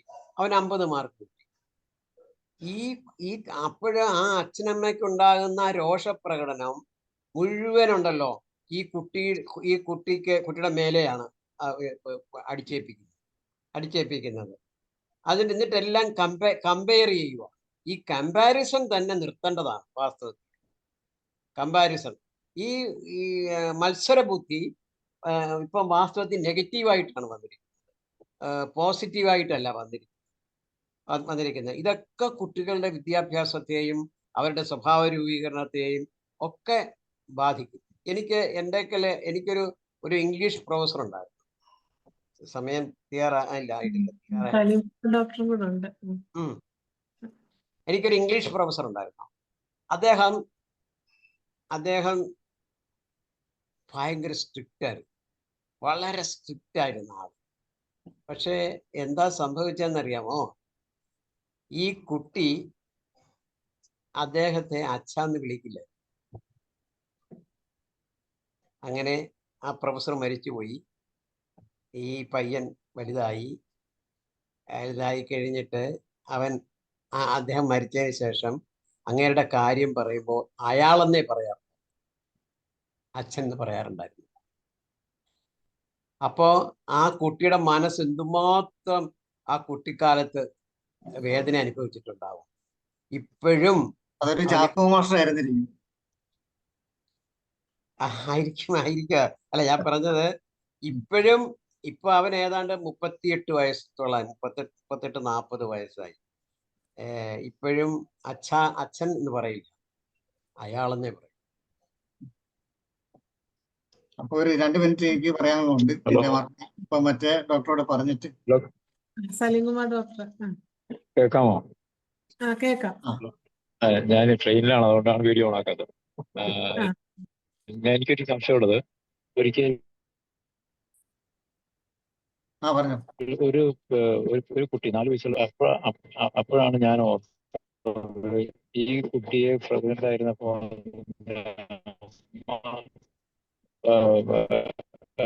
എന്റെ ഫാദർ പെട്ടെന്ന് ഒരു ആക്സിഡന്റിൽ മരിച്ചു, സ്ട്രോക്ക്. അപ്പൊ അതിന്റെ ഒരു ചിന്തിച്ചുകൊണ്ട് ഞാൻ ആദ്യം വരെ മാറിയില്ല. പിന്നെ ഏറ്റവും കൊടുത്തപ്പോഴേക്കും അതിന്റെ എക്സിമ പൂർണ്ണമായിട്ട് മാറി. അപ്പൊ അത് വെച്ചിട്ട് ഞാൻ ചോദിക്കുകയാണ്, ഈ കുട്ടികളുടെ പല പ്രശ്നങ്ങൾക്കും കാരണം അമ്മയുടെ മാനസിക ഭാവമായിരിക്കും, അതായത് പ്രഗ്നൻസി പീരീഡ്. അപ്പൊ അങ്ങനെയാണെങ്കിൽ നമ്മൾ അമ്മ അനുഭവിച്ച ഫീലിംഗ് നോക്കിയിട്ട് കുട്ടി അങ്ങനെ അനുഭവിക്കും. അങ്ങനെ റേഞ്ച് പ്രശ്നമുണ്ടല്ലോ ഡോക്ടറെ. ഓക്കെ, വേറെ കേൾക്കാവോ? അവ്യക്തമാണ്. അപ്പൊ എന്താണ് അപ്പൊ അതിന്റെ ഉത്തരം അങ്ങനെ കൊടുത്താൽ മതിയാകുമോ? പിന്നെ ഇപ്പോഴുള്ള ചൈൽഡ്ഹുഡ് ബിഹേവിയറുകളിൽ അമ്മയിൽ അങ്ങനെയുള്ള പ്രശ്നം നോക്കിയിട്ട് അമ്മയുടെ അനുഭവിച്ച ആ ഫീലിംഗ് നോക്കിയിട്ട് മെഡിസിൻ കൊടുത്താൽ പോരെ എന്ന് ചോദിക്കണം. കുട്ടി കൊടുത്താൽ പോരെ? തീർച്ചയായിട്ടും. കാരണം ഞാൻ നേരത്തെ അത് പറഞ്ഞു കഴിഞ്ഞല്ലോ, ഈ ഗർഭകാലത്തുണ്ടാകുന്ന മാനസിക സമ്മർദ്ദം, ഈ പല enzymes, coenzymes, adrenaline, noradrenaline, ഇതിന്റെ എല്ലാം ഓവറായിട്ടുള്ള സ്രവത്തിന് കാരണം അത് ബാലൻസ് തെറ്റിക്കുമല്ലോ. ആ ബ്ലഡ് ആണല്ലോ കുട്ടിയുടെ പിന്നെ തലച്ചോറ് വരെ കയറി ഇറങ്ങുന്നത്. സ്വാഭാവികമായിട്ടും അതിന്റെ മാനസിക നിലയിൽ, ഇന്റലിജൻസിൽ എല്ലാത്തിനും വ്യത്യാസമാണ്. അപ്പൊ അങ്ങനെ കാര്യം എളുപ്പമാകണമെങ്കിൽ ഒരുപാട് കോംപ്ലിക്കേഷൻ നമുക്ക് ഒഴിവാക്കാം. തള്ളേനെ മാത്രം പഠിച്ചാൽ മതിയാവും കുറേയൊക്കെ. അതാണ്. അമ്മയെ പിടിച്ചാൽ മതിയാവും കുറച്ച് എളുപ്പമാവും കുറച്ച് അങ്ങനെയാണെങ്കിൽ. എളുപ്പമാവും. അപ്പൊ ഇനി ആ വഴിക്ക് തന്നെ ആലോചിക്കാം. തീർച്ചയായിട്ടും. അതിന് സാറിന് പറയാനുള്ളത് എന്തായിരുന്നു? നമ്മൾ പറഞ്ഞു വന്ന വിദ്യാഭ്യാസ രീതിയെ കുറിച്ചാണ്. ഇപ്പം ഏതാണ്ട് ഒരു 1967 വളരെ പ്രസിദ്ധനായിട്ടുള്ള സംവിധായകനും കാർട്ടൂണിസ്റ്റും വാഗ്മിയും നിരൂപകനൊക്കെ ആയിരുന്ന അരവിന്ദൻ കണ്ടാണെന്ന് വിചാരിക്കുന്നു. അദ്ദേഹം ഒരു ചെറുകഥ എഴുതി 64 മാതൃഭൂമിയിൽ. കഥയുടെ പേര് എട്ടുകാലി. ഇതിന്റെ കാരണം, അദ്ദേഹം ഇത് എഴുതാൻ കാരണം, വിദ്യാഭ്യാസ രീതി പരിഷ്കരിക്കുന്നു, കൂടുതൽ ആയിട്ടുള്ള ശാസ്ത്രീയ പാഠങ്ങൾ കൂട്ടിച്ചേർക്കുന്നു. അന്ന് വരെ പഠിച്ചിരുന്നത് കൂടാതെ, അതായത് കെമിസ്ട്രി, ഫിസിക്സ്, മാത്സ്, ഇത് കൂടുതൽ ടഫായിട്ടുള്ള പാഠപുസ്തകങ്ങളാണ് ഇനി ഇംപ്ലിമെന്റ് ചെയ്യാൻ പോകുന്നു. സർക്കാർ തലത്തിൽ ഒരു വിജ്ഞാപനം വന്നതോടുകൂടി അതിന്റെ പ്രതിഷേധിച്ച് ഇദ്ദേഹം എഴുതിയതാണ് ഈ എട്ടുകാലി എന്നുള്ള കഥ, ചെറുകഥ. വളരെ ചുരുക്കി പറയാം, 1ാം ക്ലാസ്സിൽ ചേരുന്ന ഒരു കുട്ടി അപ്പൊ ഈ ശാസ്ത്ര വിഷയങ്ങൾ പഠിച്ച് അതിന്റെ തല വലുതാകുക. 10ാം ക്ലാസ് ആയി കഴിഞ്ഞപ്പോൾ അതിന്റെ കൈകാലുകൾ മെലിഞ്ഞു, തല സാധാരണ കൂടുതലായി. ഡിഗ്രി കഴിഞ്ഞപ്പോൾ ഈ കുട്ടിയുടെ തല വളരെ വലുതായി. അത് കഴിഞ്ഞ് പി ജി കഴിഞ്ഞപ്പോൾ ഈ കുട്ടിയുടെ തല ശരീരത്തിന് താങ്ങാൻ പറ്റാത്തത്ര ഭാരത്തിലാവും. കൈയും കാലും വളരെ നേർത്ത് എട്ടുകാലിയുടെ കൈയും കാലും പോലെയായി. കുട്ടിക്ക് എഴുന്നേറ്റ് നടക്കാൻ പോലും പറ്റുന്നില്ല. കുട്ടി സ്ട്രെച്ചറിലാവുന്നു, അതല്ലെങ്കിൽ വീൽ ചെയറിലാവുന്നു. കുട്ടിയുടെ ഒരു ചൂണ്ടുവിരൽ മാത്രമുണ്ട്. ശാസ്ത്രമായിട്ട് ലോകം പിന്നെ വളരെ വളർന്നു, എല്ലാം ഓട്ടോമേഷനായി. അപ്പൊ ഈ കുട്ടിയെ സംബന്ധിച്ചിടത്തോളം എന്ത് വേണമെങ്കിലും, ചായ വേണമെങ്കിലും, കാപ്പി വേണമെങ്കിലും, ഭക്ഷണം വേണമെങ്കിലും ഈ ചൂണ്ടുവിരൽ മതി, ഓട്ടോമേഷൻ വേണം. കയ്യും കാലും അനങ്ങുന്നില്ല. എട്ടുകാലിയുടെ ഒരു അവസ്ഥ. അങ്ങനെ കഥ അവസാനിക്കുക ആണ് എട്ടുകാലി. അതൊരു വിമർശനവും നിരൂപണവും എല്ലാം കൂടിയുള്ള ഒരു നല്ല ഒരു കഥയായിരുന്നു. കാരണം ഇന്നത്തെ വിദ്യാഭ്യാസ രീതിയുടെ ആകെത്തുക എടുത്തു കാണിക്കുന്ന ഒരു കഥ. സത്യമല്ലേ? ഞാൻ നേരത്തെ പറഞ്ഞു. വളരെ ശരിയാണ് ഡോക്ടർ, വളരെ ശരി. ഇതൊക്കെ നമ്മൾ ഇതൊക്കെ പറയുമ്പോൾ പോലും ഇനിയും നമ്മുടെ ഇതിന്റെ ഈ രൂപീകരിക്കുന്ന ആൾക്കാർക്ക് ഇപ്പോഴും ഇതൊന്നും മനസ്സിലായിട്ടില്ല. ഇതൊന്നും അവർക്ക് അറിയില്ല. ഇവർ ഇതിനെപ്പറ്റി ചിന്തിക്കുന്നേയില്ല. എന്തൊരു കഷ്ടമാണിത്, എന്തൊരു കഷ്ടമാണ്. അതായത് ഇതുകൊണ്ടുള്ള പ്രോബ്ലം എന്താണെന്ന് വെച്ചാൽ, ഒരു നല്ല കലാകാരനെ നമുക്ക് നഷ്ടപ്പെടുന്നു, നമുക്കൊരു നല്ല ഗായകനെ നഷ്ടപ്പെടുന്നു, ഒരു ചിന്തകനെ നഷ്ടപ്പെടുന്നു, ഒരു നല്ല സ്പോർട്സ്മാനെ നമുക്ക് നഷ്ടപ്പെടുന്നു. അതാണ് ഇതിന്റെ ഏറ്റവും വലിയ പ്രശ്നം. അതേസമയം ഇത് വെസ്റ്റേൺ കൺട്രീസിലാണെങ്കിൽ ഇപ്പോ ഈ നീന്തുന്നതിന് ഒളിമ്പിക്സിൽ പ്രൈസ് കിട്ടിയ ഒരാളിനെ കുറിച്ച്, അവന് വേറെ ഈ സോക്കാൾഡ് എഡ്യൂക്കേഷനേ ഇല്ല, പക്ഷെ അവന് ഒളിമ്പിക്സില് മെഡലുകൾ വാരി കൂട്ടുക. ഇവിടെ അങ്ങനെയല്ല. ഇവിടെ നമ്മുടെ രാജ്യത്ത് ചോദിക്കുന്ന അവൻ എത്രാം ക്ലാസ് വരെ പഠിച്ചു, 5ാം, ഇല്ലെങ്കിൽ ഇവന്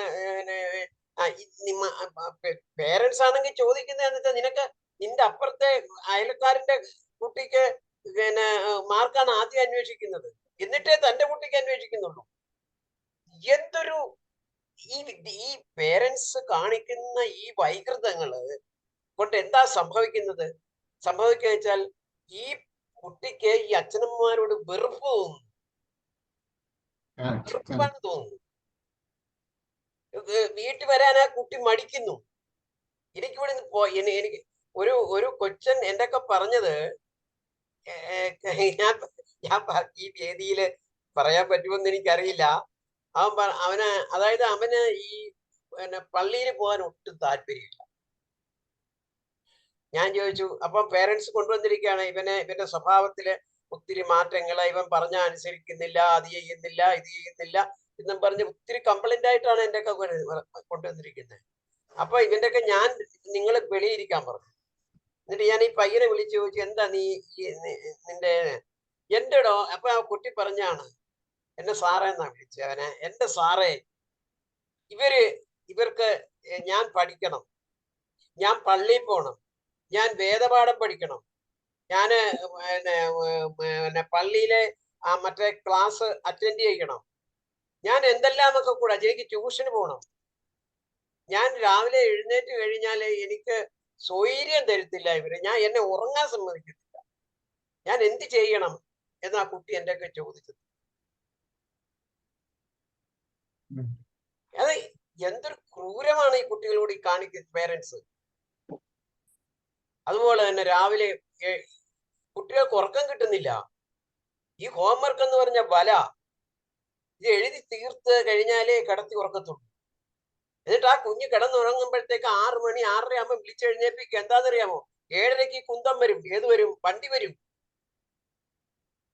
വയസ്സായ നമ്മളെ പോലുള്ള ആൾക്കാരുടെ ജോലിയാ ഈ കൊച്ചിനെ കയ്യെ പിടിച്ച് വണ്ടിയുടെ അവിടെ കൊണ്ട് വെക്കുക.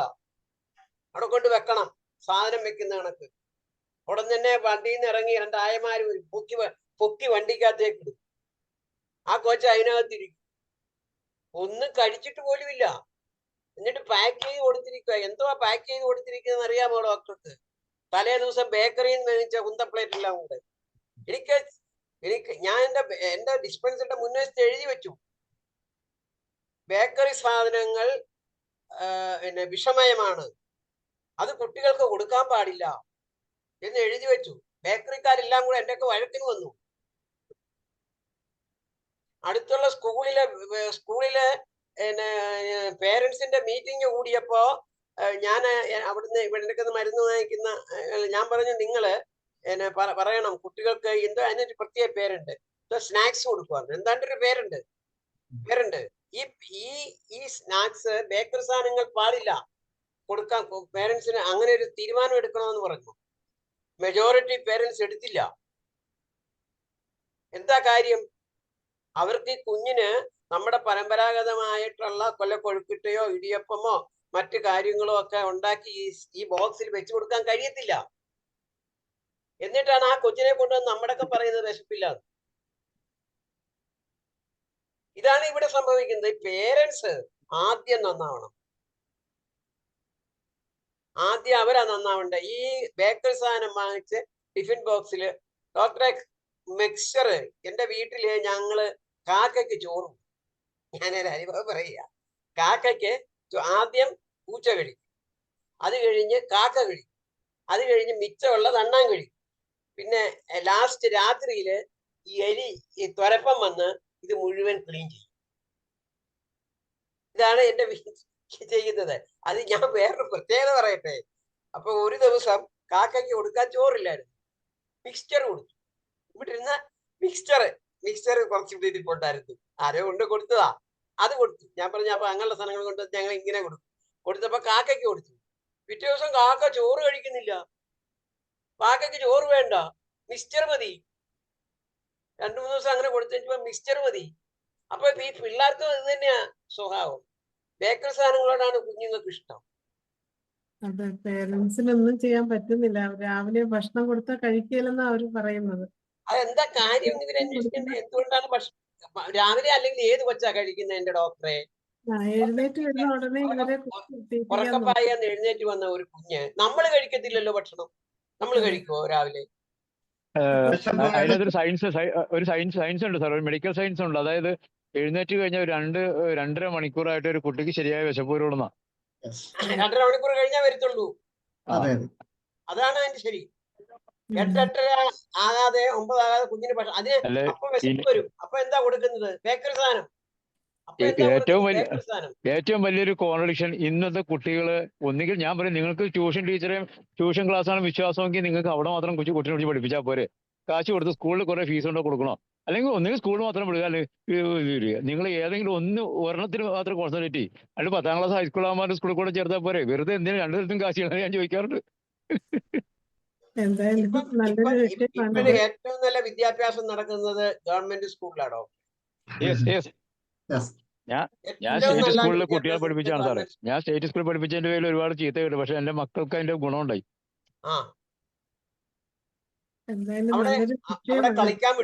അവിടെ കളിക്കാൻ വിടും. കുട്ടി ഓടി നടന്ന് കളിക്കും. ഗവൺമെന്റ് സ്കൂളിൽ ഓടി നടന്ന് കളിക്കും. അപ്പൊ ഇവിടെ അതല്ല. ഇവിടെ വെയിലത്ത് നിർത്തത്തില്ല. വെയിലത്ത് നിർത്തിയാൽ കൊച്ചിന് പനി വരുമെന്നാ പറയുന്നത്.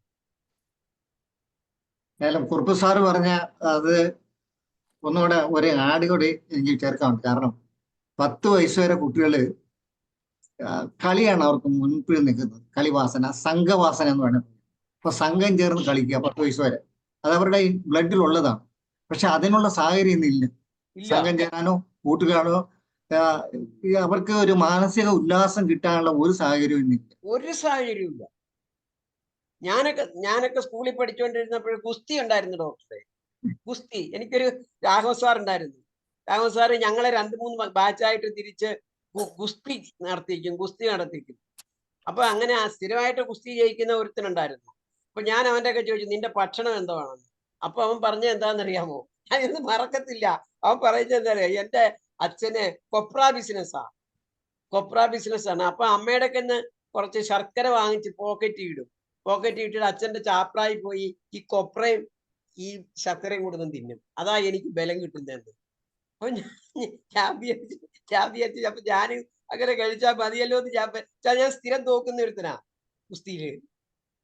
അല്ല, അപ്പൊ അവൻ നാച്ചുറലായിട്ട് ആ കൊപ്രയും ഡോക്ടർ പറഞ്ഞ കണക്ക് അങ്ങനെ ഗുസ്തി പിടിച്ചും ഓടിയും തമ്മിത്തല്ലിയും ഒക്കെയാണ് നമ്മൾ വളർന്നു വന്നത്. അതുകൊണ്ട് എന്താ ഗുണം ഡോക്ടറെ? നമ്മള് കൊച്ചു കൊച്ചു കാര്യങ്ങൾക്ക് ഒരിക്കലും നമ്മള് ഇതാകത്തില്ല, എന്താ ആങ്സൈറ്റിയോ ഇല്ലെങ്കിൽ തളരത്തില്ല. ഓരോ പ്രാവശ്യവും നമുക്കൊരു പ്രയാസം വരുമ്പോൾ കൂടുതൽ നമ്മൾ ആക്റ്റീവ് ആവും. അതാണ് അതിന്റെ ഗുണം. സമയം ഒത്തിരിയായി. നല്ലൊരു അഭിപ്രായമാണ് ഹരിഹരൻ സാർ നടത്തിയത്. നമുക്ക് ഇന്നിപ്പം ക്ലാസ് 6 മിനിറ്റ് കൂടെ ആയി. അജിനി ഡോക്ടർ സാറിനൊരു നന്ദി പറയാം. അജിനി ഡോക്ടർ ഒരു സൈക്കോളജിസ്റ്റ് കൂടെ. ഇതിൽ അഭിപ്രായം പറയേണ്ട ആളായിരുന്നല്ലോ അജിൻ ഡോക്ടർ. സമയം കിട്ടിയിട്ടില്ലേ?